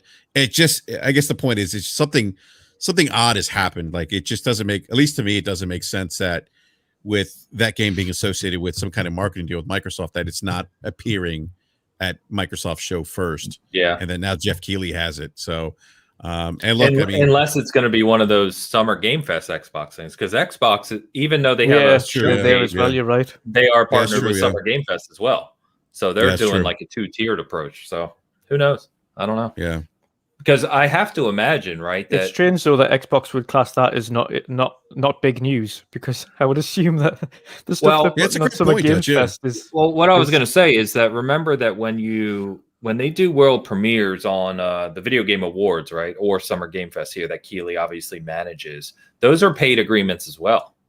So it could very well be that, Xbox does still have it, and it's just thinking, okay, we can show this at Summer Game Fest. It's still going to get the spotlight, but it's just more money, whether it be for From or for Xbox. I don't know.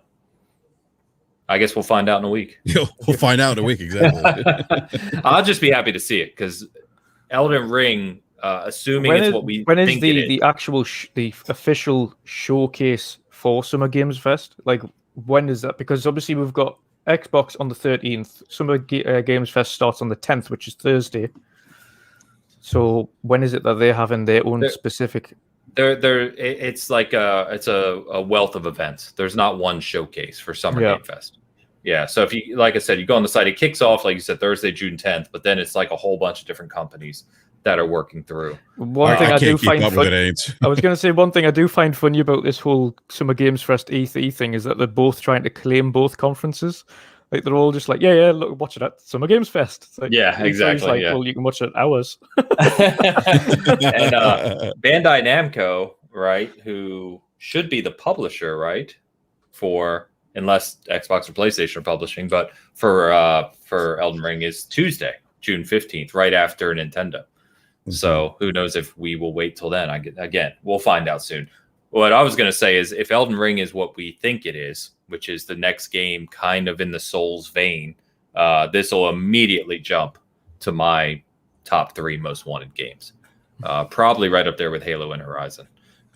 Because I don't know about you guys. I know Dan's not a Souls fan. Are either of you guys Souls fans? Okay, so we're two for two. Bloodborne's the GOAT. But Bloodborne, you said? Yeah, Bloodborne. I love Bloodborne. So good. Oh, I love it too. But Dark Souls 3 is. Dark Souls 3 is great. Dark Souls 3 is great. But Joe and I just joked about this the other day. And by the way, he's calling us old. Joe, I'm going to need you to get back in daycare. I don't think you're supposed to be chatting online. All right. Thank you. You got to check the parental settings. You laptops. It's dangerous. Mr. Badman has to ask permission before he streams live.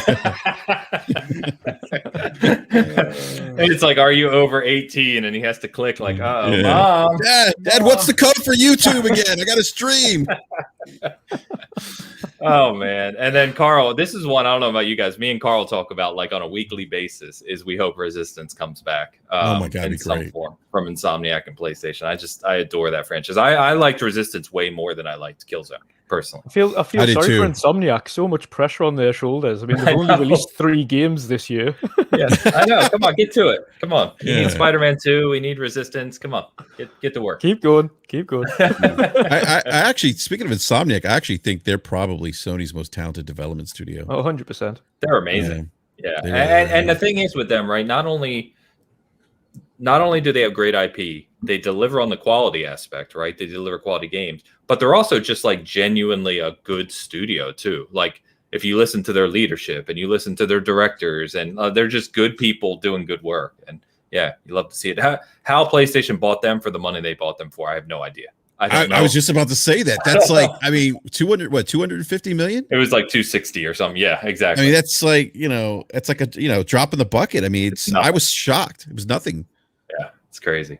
Absolutely crazy. Anyway, going back through the schedule, I know we haven't talked about it with you guys.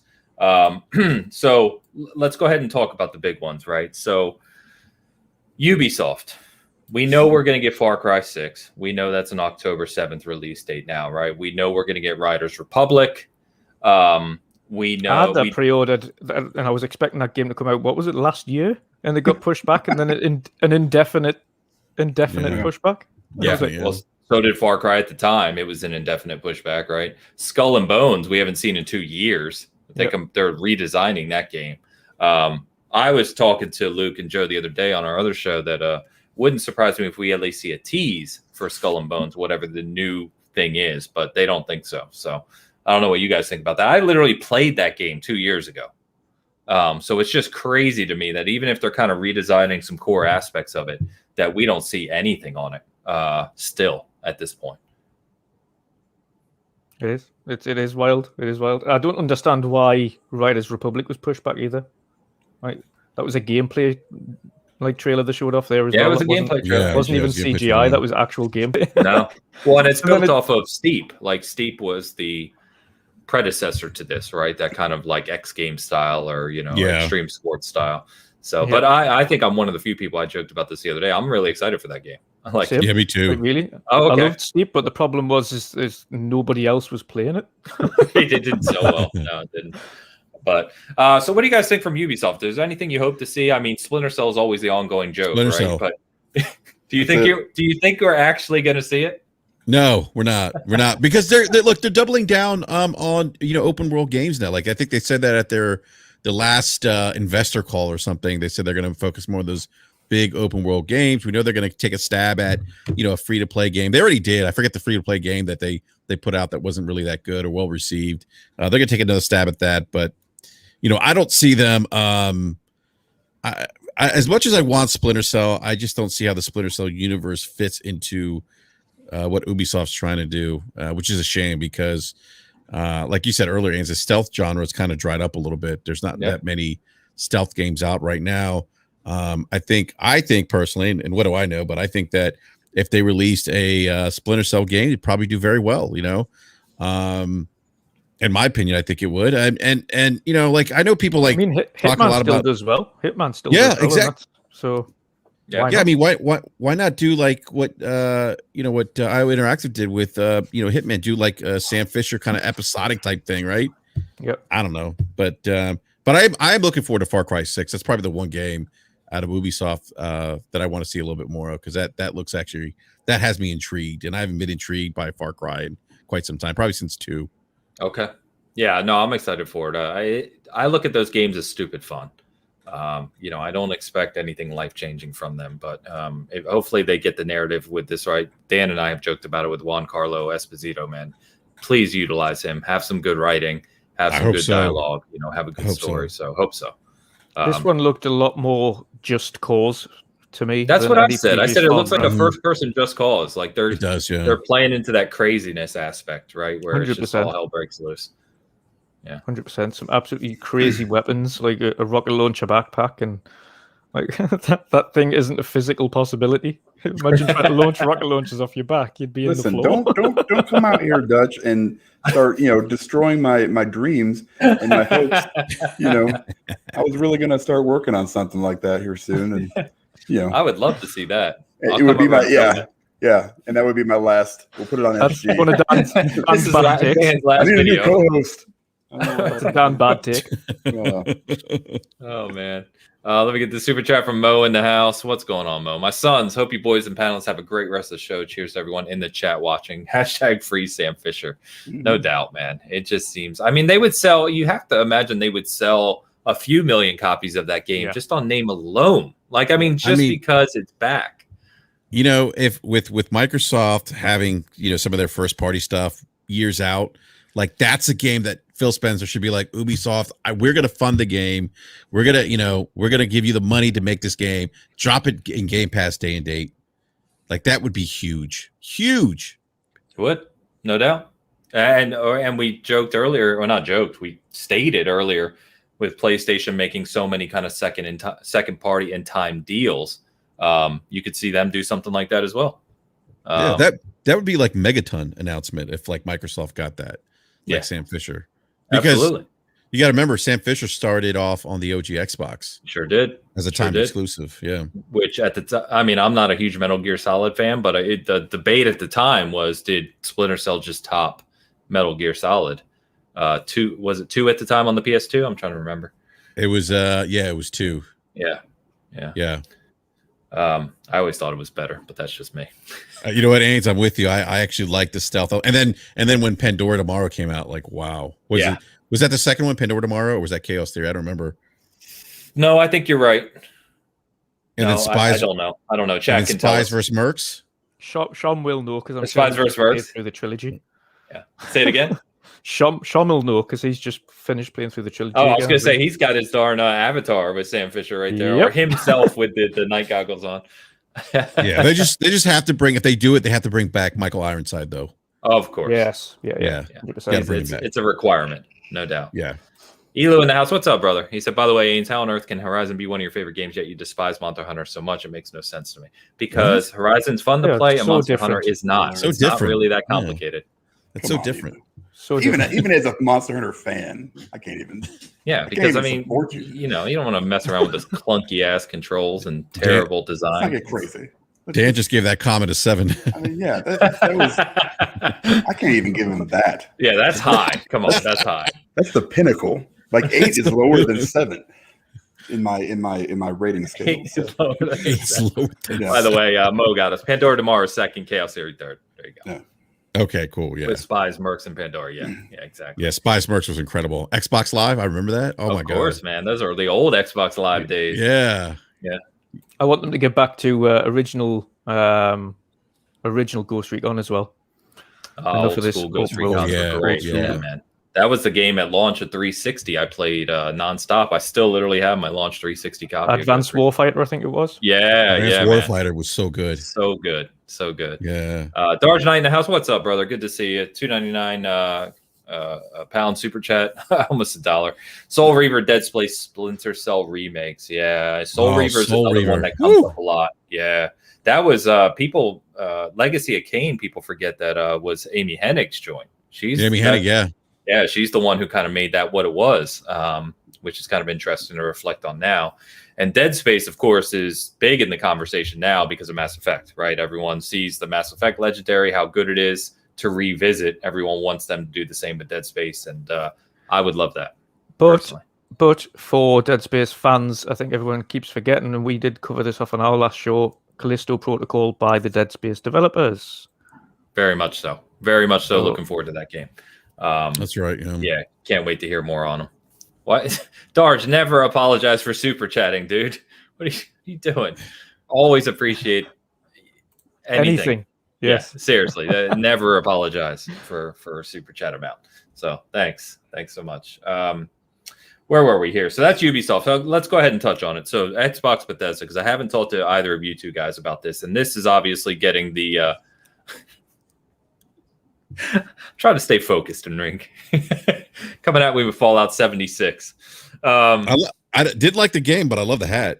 Oh, the hat's cool. Yeah, I'll give you that. Yeah. That looks like it's got that kind of rubberized. Yeah, that's logo. exactly what it is. Yeah, it's rubber. Yeah, those are cool. I've got some interesting insight into Bethesda, by the way. But go ahead. No, let's get into it, man. I think this is the one that's kind of, for many of us is the biggest showcase event, right? 90-minute conference. Kind of what we all love to do is sit down with our popcorn and just sit back and watch a long show of just announcements and news, right? So this is the one a lot of us are pumped for. Dan and I know we've already talked through this quite a bit because it's been the focus for the last 2 weeks or so for a lot of people. But what are you guys, expecting to see? And then at the tail end, let's talk about what we would wish if you have kind of a dream announcement from Xbox. But before we get there, let's start with what are you expecting to see? What do you want out of this 90-minute show from Xbox Bethesda? Dutch, I'll start with you, man. What I expect them to start with something quite big, like one big game to get the ball rolling, and then have a couple of things that we kind of already expect. I think maybe put the Game Pass stuff near the front as opposed to near the back. Then get into some of the real meat of the show. Because it's a joint show with Bethesda, I think the emphasis really is going to be more on Bethesda Studio and what they're doing. Not just talking about the ones that we know of course, with Indiana Jones and Starfield and Elder Scrolls 6, the big guns, should we say, but they've also got an additional 5 studios besides that are also working on IPs that we're not aware of. We know ZeniMax Online has got an IP that no one knows of. Yeah, it's true. So I think we'll probably see that, but primarily for me, I expect them to show off, and their focus, primarily the wording was games that are coming out this holiday. Mm-hmm. So I don't think the focus is really going to be stuff that's going to be too far out. but primarily stuff that's going to be over the next 12 months. So I think the focus is primarily going to be on stuff that we will see over the next 12 months. Forza Horizon 5 is one of the obvious ones that we're expecting. Halo, of course, we're going to see kind of an extended one there. I hope and expect them at the same time to to show Series X gameplay and not PC. How about that base Xbox One gameplay? Yeah, that's what they'll lead with. Yeah, we'll just. I want them to just trot Craig out on the screen, just right at the start. Just have Craig show up, looking like his Xbox One self. Just Craig host the conference. Put Craig's face over Phil Spencer's face. It'd be perfect. Let's go for it. But yeah, really from Microsoft Studios themselves, maybe 2 or 3, and then from Bethesda Studios again, likewise 2 or 3 big ones, and then kind of second, third party offerings to beef up. Like we know they've got a lot of exclusive and partnerships and things like that. Yeah. So a lot of second and third party stuff to beef up that would see out the rest of the year going into next year. But yeah, realistically, 2 or 3 from Xbox Game Studios, and then 2 or 3 showings from Bethesda Studios, and then second, third party exclusives. Okay. Enrique, what do you think, man? I agree with Dutch. I think most of the show is going to be probably focused on Bethesda, ZeniMax. Obviously, we're going to see Halo. It sounds like, though, we're not going to see single player campaign. It's going to be mostly multiplayer focused. Multiplayer is the current thought. That's the current thought, and there might not be a deep dive per se with that, but I think they'll probably show Halo again at a later date. Yes. Forza. And then, I think they're going to show off. I think they'll probably make some other announcements as relates to Game Pass. I don't think we're going to get any megatons. As much as I would love to see a megaton, I don't think we're going to get any megaton announcement out of Microsoft. I think we'll probably just get updates on things that we know. But the interesting thing with Bethesda, I think that's where we might see some more maybe surprises, like with games we weren't aware of. We didn't know that were in development, like Arcane Austin's game. Dutch mentioned ZeniMax Online. I want to see Compulsion's game. Yeah, Compulsion would be great. We know they're working on is it a third-person action adventure? I forget. Well, they've said all we know is horror-esque, and they've made BioShock kind of theme references, which automatically excites me. Yeah, me too. So these, I heard that ZeniMax is working on another big game, like on the same level as like Indiana Jones. So maybe that Star Wars rumor that was going around might be true with ZeniMax Online. That maybe there's an online Star Wars type game. Which you the Old Republic.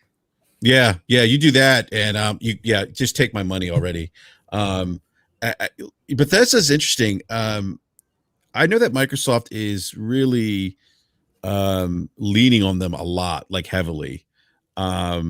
And I've heard that internally from people at Bethesda, where it's like, to get Game Pass to be the Netflix of gaming per se, Microsoft is really, they're really, really, really, really leaning on Bethesda to make that happen. And Bethesda internally right now is hiring like gangbusters, which is interesting because usually when there's like an acquisition of another company, you don't see that of the acquired company. That's not the case here. Like, they're hiring big time in all of their studios.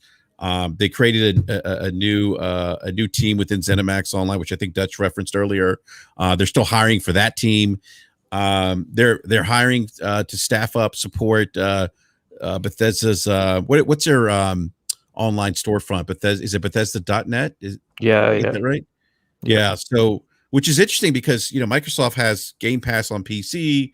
They have the Windows Store, which but Bethesda has this Bethesda.net, and they're hiring to support that. So Microsoft's going to be leveraging a lot of Bethesda, and I think part of that's because of the culture of the internal culture there at Bethesda. They have a good track record. I mean, look, I pointed at Fallout 76. That's probably the one game I least like from them. But everything else out of Bethesda, in my opinion, has been solid. I mean, I've been a big fan of the Elder Scrolls Morrowind, or the Elder Scrolls. Oh yeah. Fallout.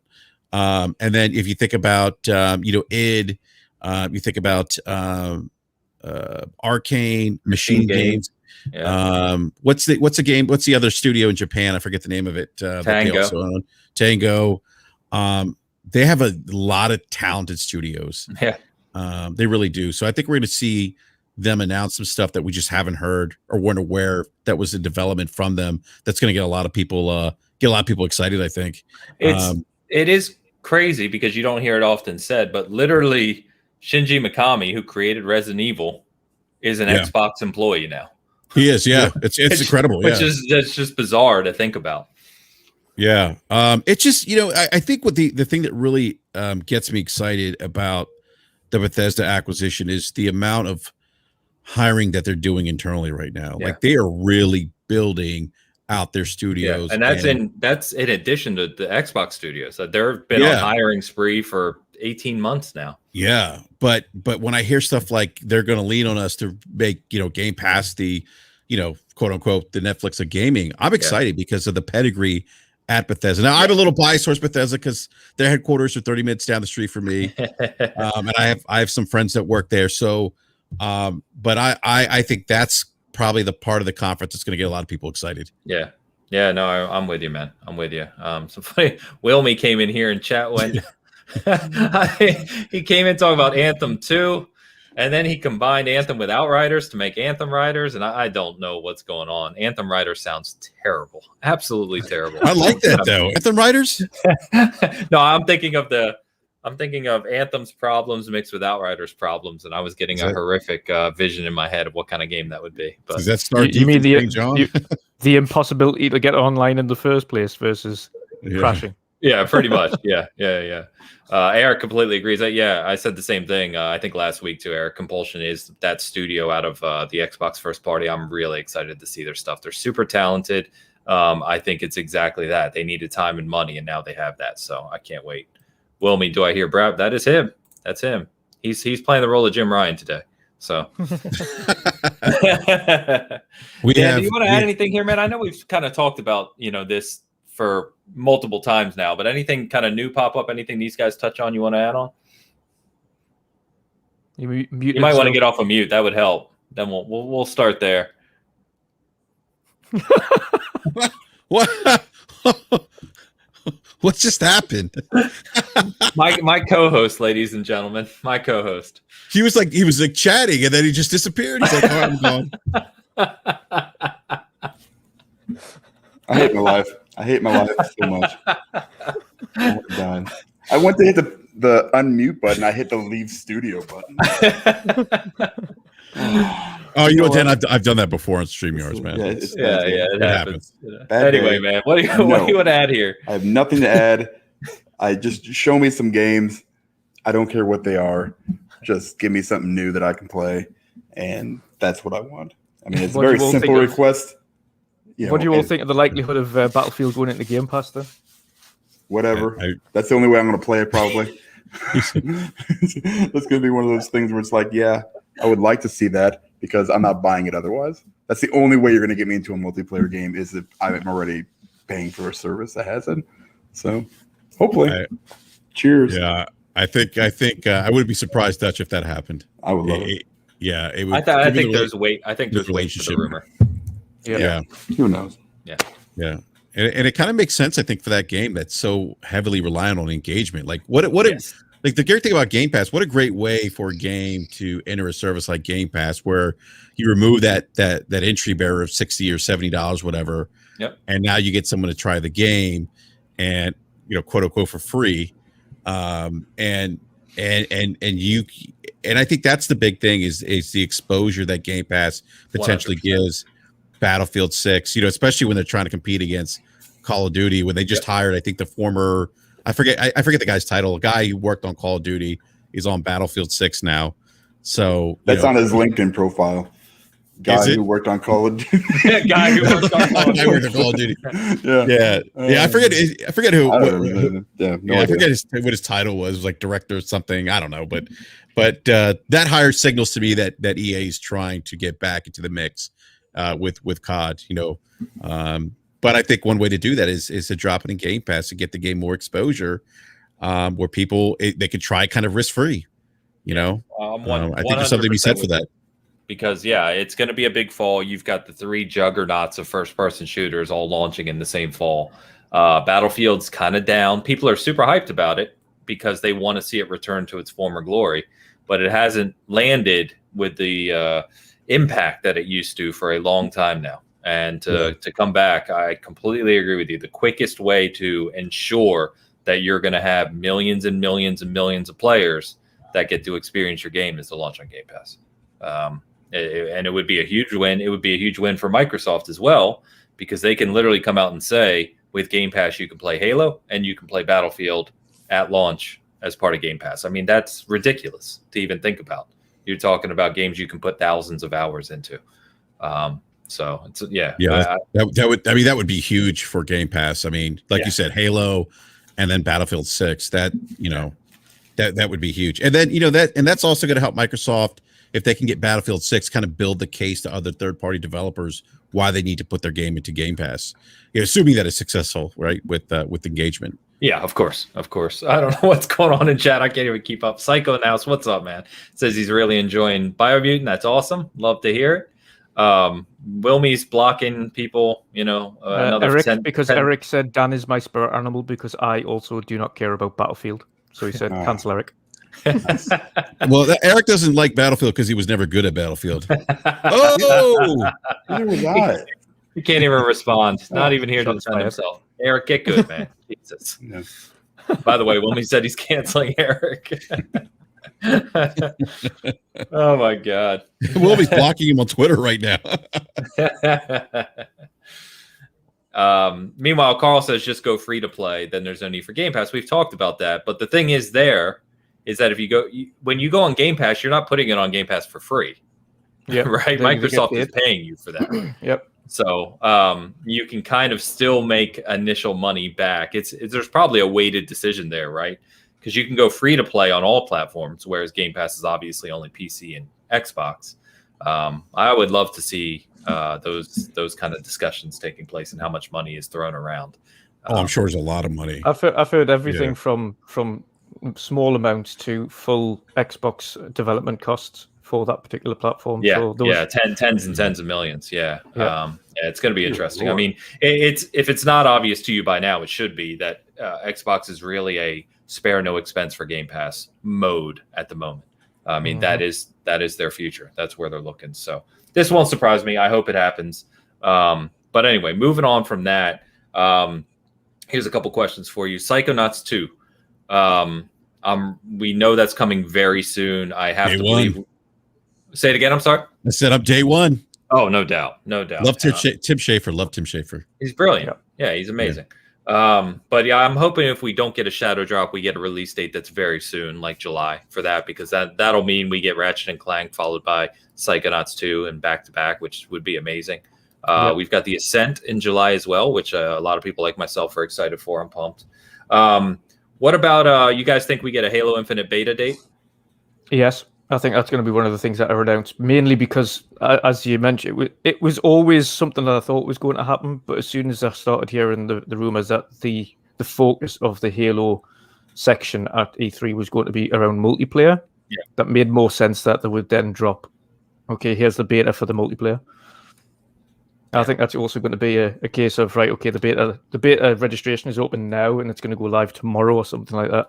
Yeah. I think it's something as quick as that.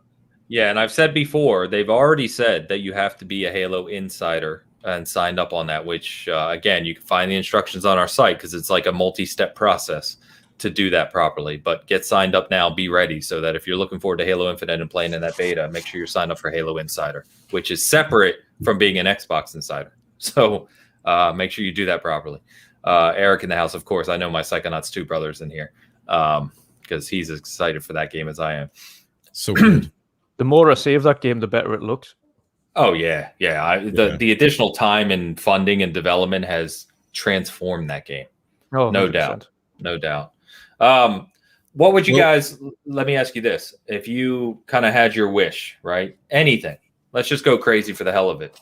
Any game can get announced that you don't really expect to here at Xbox Bethesda. What would it be? I I don't care like where it happens, but I'll just say BioShock, the new one. The new like, BioShock, officially announced with something. Yeah. Like shown in some form, yeah. Right. Yeah. Like that would be, yeah. Well, I mean, whatever. 2K, 2K is 2K part of Take Two? Yeah. I can't remember. Where's 2K at? Yeah. Take Two owns, I think, all that stuff. Yeah. So Take Two has their show sometime here on Monday, June 14th. They're doing a conference. Right. Yeah, we'll see. That's it. That'd be nice. What you guys got? Come on.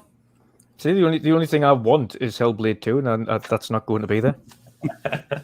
I don't blame you, by the way. That game, I cannot wait for that. But I still think it's a ways out. Yeah. As you said, if you're still doing mocap, you're not close. Nope. There's time for that game. Plenty of time for that game yet. But yeah, that's my only mega wish. Other than that, I'm open to being surprised. I want it just surprise me. Fair enough. You got anything, Enrique? Yeah, I was going to, for me, it would be, I know they tease Fable, but I would want to see something else, another vertical slice of Fable, but that's probably not going to happen. Yeah, it's pretty far out too, man. Yeah, pretty far but out. I would love that. I mean, that would be like, to me, that would be a great, a very pleasant surprise if they did that. And then also, we're talking about Psychonauts 2. Like, what if they announced the release of Psychonauts 2? Like, they did like a stealth drop, like, let's say, because they've done that before, I think, with other smaller titles where they're like, "Oh, this game's available tomorrow," or that's what I'm hoping. Yeah, like to me that would make sense, especially now that they're, we got new gameplay footage out. It wouldn't surprise me if they said, "Oh, by the way, at 5 p.m., Eastern time, you can play Psychonauts 2." I think that would be fantastic, and that would be, I think, probably the best way to announce the release of that game, at E3. So okay. Yeah, I also another one that I know was talked about for a while is Avowed, and Obsidian really showing up at E3. I think we've got a good chance as well on top of Avowed of seeing Perfect Dark. You've got to think, before Drew Murray moved studios, his daughter was even testing that game. There was enough of a gameplay thing there. I mean, Phil Spencer's played Perfect Dark. Yeah, that's true. Drew Murray has, his daughter has. There's enough game there to be shown off as a game right now. In some show, it might not be, like I say, it might not be anytime soon. Maybe like Enrique said, maybe a vertical slice type thing. Yeah, vertical slice. Yeah, exactly. Oh, that would be great. Yeah. But yeah, there's obviously a ton of titles they could show. Obviously, I preach it too much, so I'll just say it again: is give me Banjo-Kazooie. God damn it, I'm tired of waiting. Oh, come on, give me a Banjo. You can put a smaller team on it. Make sure they're in the UK, please. Whoever's developing it, and so essentially Xbox's Ratchet and Clank. Yeah, come on. I mean, it's been too long. It has. It really has. It's been 360, all right, since we last saw. Since Banjo. Nuts and Bolts. Not a bad game, but just not up to the, Banjo, Kazooie, and Tooie are the legends, in my opinion, anyway. Yeah, I agree with you. But that's I'd like to see another Conquer. If I think of like a wish list from Rare, and then also if I think about like Xbox, we were talking about Splinter Cell earlier, but I'd love to see another Mech Assault. Because that was like one of the first, in the vein of the OG ones. Like yeah, I would love to see Mech Assault. That was like, that was probably one of the first, not one of the first, but one of the first retail releases that incorporated Xbox Live, and it was actually a pretty good game. It was actually a pretty good game. I literally have my copy sitting right over there. It's amazing. Nice. Yeah. So let's jump off of Xbox then. One more thing just to talk about is Nintendo, because I want to get your guys' thoughts. I don't know how big a Nintendo fans you are, if this is a 10-second segment or a 20-minute one. Okay, so you got Link above you. I think it's real small on my screen. So I think that's Link, right? I've got that's Final Fantasy above. Oh, that's Cloud. Yeah, that's Cloud. Yep. Got a Switch plug right here. But Nintendo, we know they're doing their traditional E3. They've got a 40-minute showcase followed by, they said, at least 3 hours of Treehouse Live, which is going to be game directors and other stuff kind of coming on. We know Breath of the Wild 2 is obviously coming. They've already shown that. is there anything here? The big one we always talk about, and many people talk about, Dan and I included. There's people in chat already saying it is Metroid, right? Everyone wants to see Metroid, whether it be a remastered trilogy or we see Metroid Prime 4 finally. But do you have any expectations of Nintendo at this point? Where are you guys at on Nintendo? Like, because I'm pretty down on them, and I don't want to keep talking about them and coming off as super negative, but they're not showing me anything I care about. They've got an absolute boat of IPs that they could revive. That would be absolutely amazing. Like the one wish that I've got for them to bring back to life is Golden Sun, but they just refuse to. Yeah, I want Golden Sun back. Yeah, that's a well me. Mario 271 Princess Peach Child Support Edition. That's hilarious. And Elu just said F-Zero. That's another one. You know, but you just said Golden Sun. Enrique, you got anything for Nintendo? Are you kind of like us? It's the nostalgic childhood company you love, but they're just not doing much for you. You love to hate. Yeah, exactly. You love to hate it. Yeah, it's it's. I'm with everyone in the live chat here. Metroid Prime. That's all I care about right now. Obviously, like I want to see Breath of the Wild 2, but I want to see Metroid Prime. Like, just this has been out there like lingering for such a long time now. Yeah. For like a couple of years. It's just like show us something. And Nintendo, they've been too quiet. Like they just, Yes, and I understand probably at Nintendo headquarters, like, oh, we don't have to announce anything. Our Switch is selling gangbusters still. We're in the driver's position or the driver's seat, and that's fine for Nintendo, but I want to see something from them, something like a I almost said Mario 271. No, not that, but obviously see something like a Metroid Prime. I think it's long overdue where they announce a big IP that gets people excited. Well, at least gets me excited. Yeah. They just haven't shown me anything that's really got me excited about the Nintendo Switch in quite some time. And I know there's rumors about the Switch Pro. Yeah. Honestly, like if they announce that, awesome. I'm day one on that, but I want to see some more games from their first party. From their beloved franchises, more specifically, again, Metroid Prime. That's all I care about. Okay, fair enough. Yeah, I'm kind of hoping at some point we see. I really want to see Nintendo introduce a new IP outside of Mario, Zelda, Metroid, and Splatoon. We know Splatoon 3 is coming too. But, I would love that too. I don't see that happening, man. I'm hoping a diamond horse shows up at my house. Butt Stallion? Butt Stallion. Yeah, Butt Stallion shows up at my house, comes in and drops like a load of whatever on my floor that I can take to the bank, and that ain't. I mean, this is like pipe dream stuff right here. A new IP from Nintendo. What's the last one? Like Splatoon? I don't even know. Splatoon might be the last new one, maybe. I think, right? That's why I said. That's why. I was just saying. Yeah, I mean, I'm laughing at you because that's insane. It's not going to happen. It's insane. I know. Yeah, we're more likely to get the Mario edition that Wilmie's talking about. Than a new IP. I mean, Jesus Christ could walk through my door right now, and I'd be less surprised. Right? I mean, that's basically what would happen. That's where we're at. He walks in. Yeah, I'm disappointed with Nintendo right now. Too. Yeah, that's on me. That's on me, guys. Sorry. Yeah.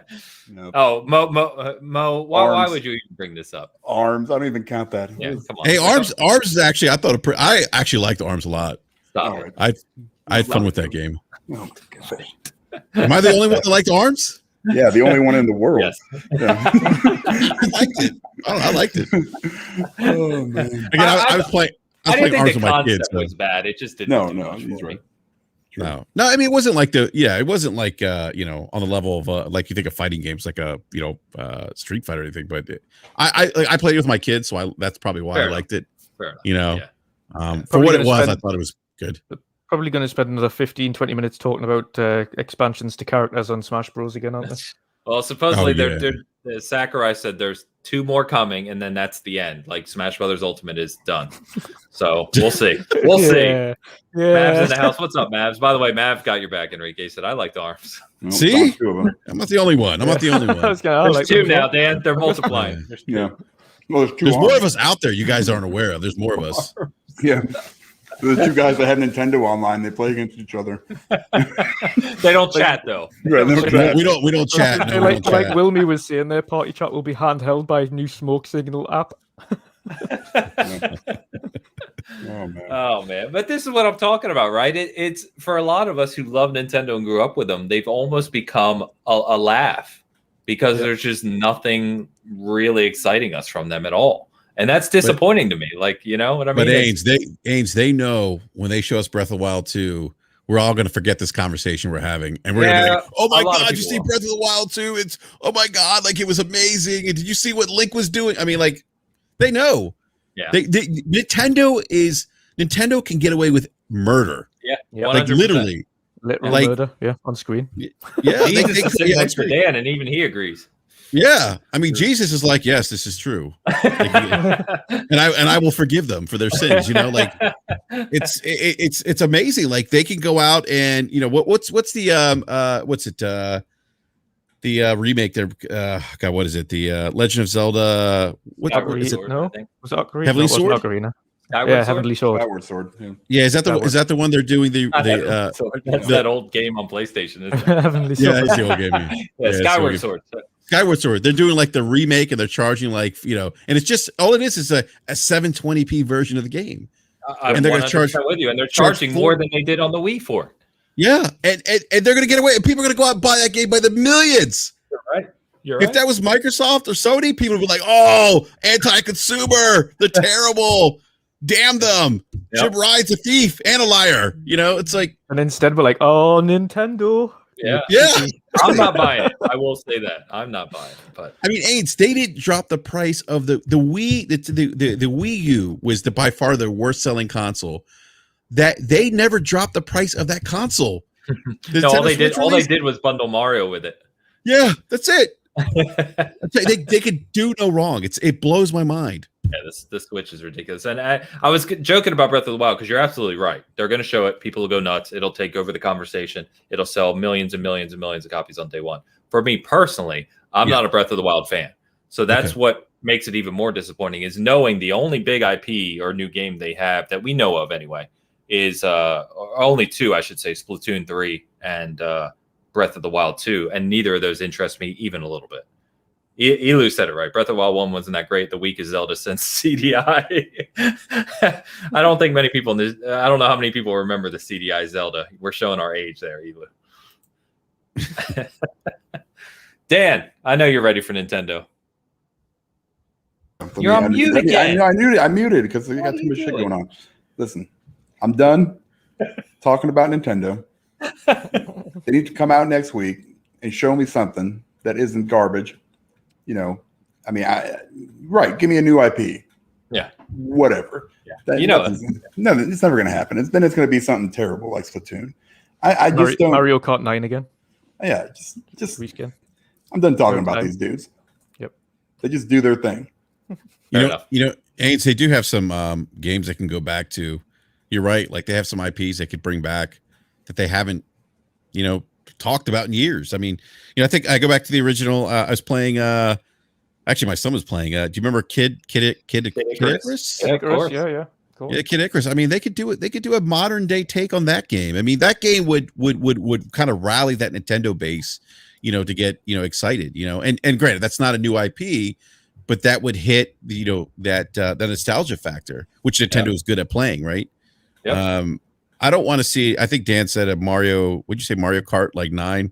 Was that you, Dutch? Yeah, with the because Mario Kart 8 is the best-selling game on the Switch. It's 38 million copies. Yeah. 38 million copies it has sold. It's more than any PlayStation exclusive, more than any Xbox exclusive. It's nuts. And it's a Wii U game. Full price. It's a Wii U game. It's a Wii U game, yeah. But full price. Yeah, price. That's still at full price. To your point. And Dutch, I think, was joking when he said, reskin, but in some way, but honestly, they would do that, and they would still sell another 38 million of that game. Yeah, it's crazy. It's crazy. I know. I feel like we go off on the same rant. It's funny though, Dan, really, because we've had this rant multiple times, but no matter what guest we have on, they agree with us. It's the same rant. Yeah. Same thing. I mean, so, that we're all feeling it. And I saw Mav even mention too that people forget and not to keep on the rant, which is what we're doing. But the Switch went backwards in terms of some functionality from the Wii U. Like the Wii U had Virtual Console, which they got rid of to reintroduce Switch Online a year later after Switch's launch, which was worse. It's just the decisions are bizarre to me. I don't understand it. It's also the only company that I know that can release a timed exclusive to themselves where you package a game in that's only on sale for a certain amount of time and then stop selling it. Yeah, they think they're Disney. They're like the Disney of gaming. That's what it is. Well, they are like. I mean, they have theme parks. I mean, like, you're not that lying. far off. Yeah, they're not that far off. Yeah. Machine Gun Mike in the house from our Backlog Chronicles friends. The other Mr. Co-host to Mo. What's up? Good to see you. Nintendo will also sue your pants off too. Have you guys heard about the guy lost the? That's why I don't bother streaming them. Like, no, Nintendo will copyright you faster than you can even upload a video. Oh, like, I'm not even joking. We uploaded something with it was like a Bert and I did something a couple years ago. I want to say it was like a 15-minute video, and there was, I think, 4 seconds of a picture of Mario on the screen. 4 seconds, and the video was taken down that day. I mean, it was it was just like you can't have. I've heard people midstream having their stuff kind of demonetized midstream. Nintendo doesn't play around. You cannot use their stuff. Now let's imagine Sony and Xbox doing this to a console. I don't get it. Makes no sense. It's free advertising. Yeah, but Nintendo gets away with it. Yeah, I know.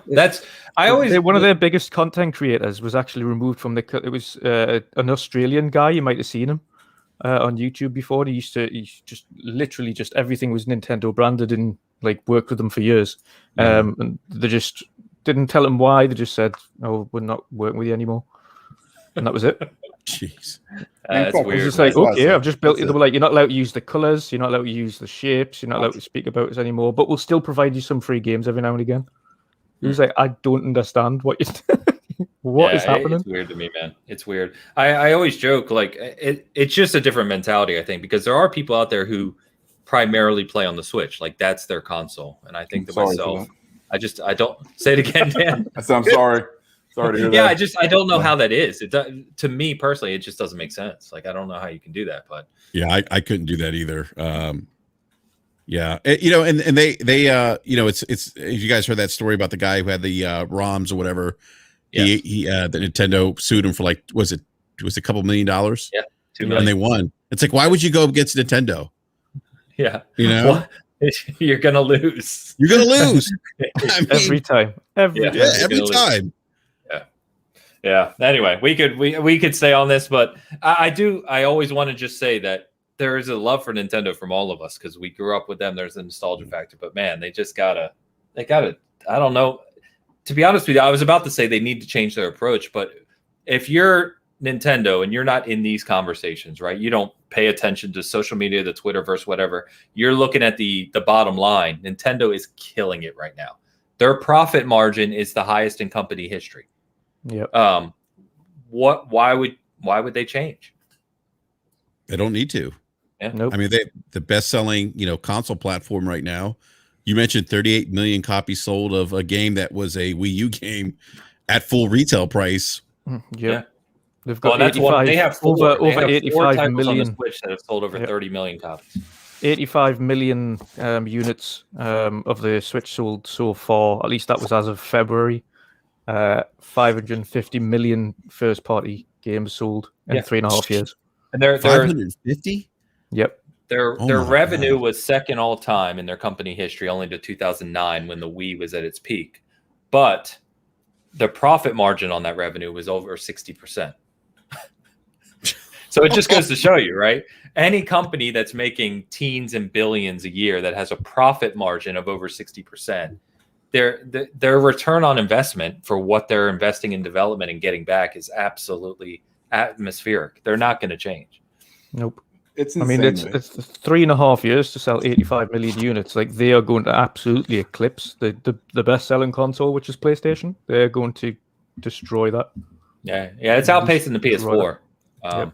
Yeah. So anyway, we always get on this rant. I apologize for going off track again, but it just, you can hear the frustration because I do want to see something new. So we'll see. I hope to be surprised. Am I expecting to be surprised? Absolutely not. I'm dreading that 40-minute conference because I'm probably going to watch it and be like, oh, Christ, there's nothing here. So we'll see. Can you imagine just for 1 second if you walked into like any studio that was developing, a Nintendo IP for them, and like you walk in and everybody's just sitting around, like talking or eating lunch, having snacks, watching TV. Like nobody's actually working on the games. And they're like, hey, what about this game, guys? Oh, hold on. They hit like 2 buttons and they just copy a disc over to a little cartridge from any Wii U game that you had. So there you go. Yeah. This will sell 80 million copies. Oh, okay. Thanks. That's how I figured that these work. And we're just going to up the resolution. Yeah. Can you guys maybe? Yeah. Well, if it organically happens in the transfer from this disc to the cartridge, then yes. And you can only buy it until Tuesday. So that limited time release. Yeah. Their own timed exclusives. Nintendo. The funny thing is, I wrote an article. I said this before. I wrote an article like 2 years ago. It might be almost 3 years ago now. Like a year after the Switch came out, and I said it's time to stop making excuses for Nintendo. And I think it's gotten worse since I wrote that article. Oh yeah. You know what I mean? What are you gonna do? Far worse. Oh well. Look, we keep trying to get off it, and then we keep going back to it. My fault. No. It's a fun conversation because we know that again, if the other 2 companies did this, I mean, think about it. There would be all over the internet. You'd have content creators, screaming at the top of their lungs, anti-consumer, and Nintendo just, yeah. I really do think it's just a different fan base. There's people like us who own their Switches, right? And it's kind of there, and it's a secondary console. But I think that core hardcore fan base that primarily play their Switch, that kind of live and breathe Nintendo, are a different fan base from the guys that are on our shows, your guys' shows, the community we interact with daily. It's a whole different group. Oh God, yeah. Yeah, it's a different mentality. So is what it is. We'll see what we get. I'll continue to hope they surprise us and Metroid and other stuff, but I'm not expecting it. No, and I will continue to be disappointed. You can't be disappointed with what you don't expect, Dan. Yeah, that's a great point. That's right. All right, guys. Chat, you've been amazing. We're going to go ahead and start wrapping up here. Couple things to keep that are both out there now and to keep an eye on. So if you missed it, I sat down with Ty Guy Travis this week, who we're a writer for IGN, part of Fire Team Chat and the Destiny crew there. Fantastic guy. Really deserves more recognition in the community than he gets right now. Definitely check that out and check him out as well on Twitter. What else? Cast Co-op episode 6 is live. We did that. We actually premiered that yesterday. It was a fun conversation. A lot of laughs as usual. So check that out. Stay tuned this week. We've got some more reviews coming. Mass Effect Legendary. Steve, who writes for us, actually sat down and played all 3 like Dan. All 3 through. He's got like 130 hours in it already, and he's reviewing the entire collection. I think the review is like 6 pages long or something, he said. So, yeah. So we're editing that. Are you guys going to score each individual or just the entire trilogy? We're actually still talking about that. Because I think if he scored the individual ones, 2 is going to get a 10. Well, Steve, being a smart guy, I think you can get away with both. Steve is a smart guy, so he knows that 1 is the best of the 3. Yeah. So, but no, we'll see. We'll see. We're actually still talking through that right now and have to edit and everything. But stuff coming this week. We are, media access for E3. It's kind of weird. Obviously, we're not on site, so we'll see what we can provide this week in terms of coverage. And then next week we have a really big Bitcast panel next Saturday. To cover both Ubisoft and the upcoming Xbox. So just stay tuned for that. But guys, it's been a pleasure. Fun conversation. Thanks for coming on today. I always say our community knows where they can find you guys, but shout it out anyway. Dutch, go for it, man. Yeah, certainly. You can find me on Twitter at Wondering Dutch, on YouTube at Wondering Dutch, where my show is actually this week. I'll give you kind of the first shouts, but this week we have moved it to Thursday to accommodate our guests, which is Game On Daily, Gaz and Asa jumping on for our final show before E3. It'll be usual time though, 7 o'clock, but that's Thursday instead of Wednesday this week. So I am looking forward to that. And I've just put out a new video there, speaking to Ains before the show, with an interview with Joe Winter and Will Goss from Song of Iron. That's the composer for the music and the developer. So tune in to that as well. Nice. Yeah, definitely check that out. That's awesome. By the way, shout out to Iron Lord Gaming Advocate in the house. What's up, man? So Mass Effect 3 was my favorite, to be honest. You can correct me if you're still here, Addict, and listening as we close out. But I think Addict just played them for the first time, I think. Right. Okay. And Cog and I and many others have joked that for new players who are just coming into the series, it won't surprise me to hear people say that Mass Effect 3 is so good.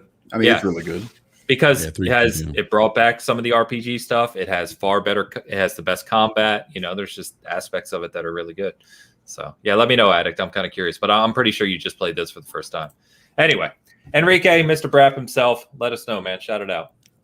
Yeah, no, I just want to say thank you again for having me on. It was a pleasure. Big fan of Season Gaming. Love the t-shirts, by the way. You guys have some of the best t-shirts. So yeah, like out all the content creators that and not to throw shade at other content creators, but all the content creators that sell t-shirts, I love your t-shirts. Like there's one with the skull on it. Oh yeah. That I really like. That one and this one are our best sellers, and they're all done by Diego, so obvious shout out to Diego. Yeah, big shout out to Diego. But no, great show, and again, thank you for having me on. Really appreciate it. And Dutch, pleasure podcasting with you for the first time. Really appreciate it. And you know, you can find me on Twitter at @BRAP_podcast and on the YouTubes at Basement Radio Arcade Podcast. We go live every Wednesday at 9 p.m. Eastern Time. Thank you very much. And Dutch, I know you said 7 p.m. That's your time. So 2 p.m. Central, if you're watching this show, guys. 2 p.m. on Wednesdays is when Midweek Mix-Up is. So, by the way, we'll end on this note because, you know, we like to keep it factual. We like to keep it factual around here. But, yes, Addict did confirm that he just played through them. So that's cool, man. Addict, I'm glad you got to experience them, though. That's what I was excited for, actually, with the re-release is hearing people like yourself play through it for the first time. And Cloud, who writes, who's part of Game and Beyond the Box, and writes for Season Gaming as well. He's playing them for the first time, and he's been addicted as well. Absolutely loves them. So. Hey, Wilming's got a question for you there, AIDS. Yeah. Oh yeah. When we changed the old farts game, we talked about that. Yeah, I think when Dan and I hit, what are we going to hit, Dan? 50? OFG. It's only 5 years. Dan's like, that's not long. That's not very far. OFG. Yeah, OFG. Yeah, no doubt. Although Wilmy's older than us, so you know, you'd have to. He's like 92. 50? He's 92. Yeah. I think he looks like 87 though. He's 92 but looks 87. Yeah, looks like Warren Buffett. Oh man, chat, you've been awesome, everyone. Thanks for tuning in. If you're listening to this later, of course, thank you as always. Really appreciate all of you who tuned in after we're live. So thank you to you as well. It's been a pleasure. That was Bitcast 157, and we will see you next week. Peace.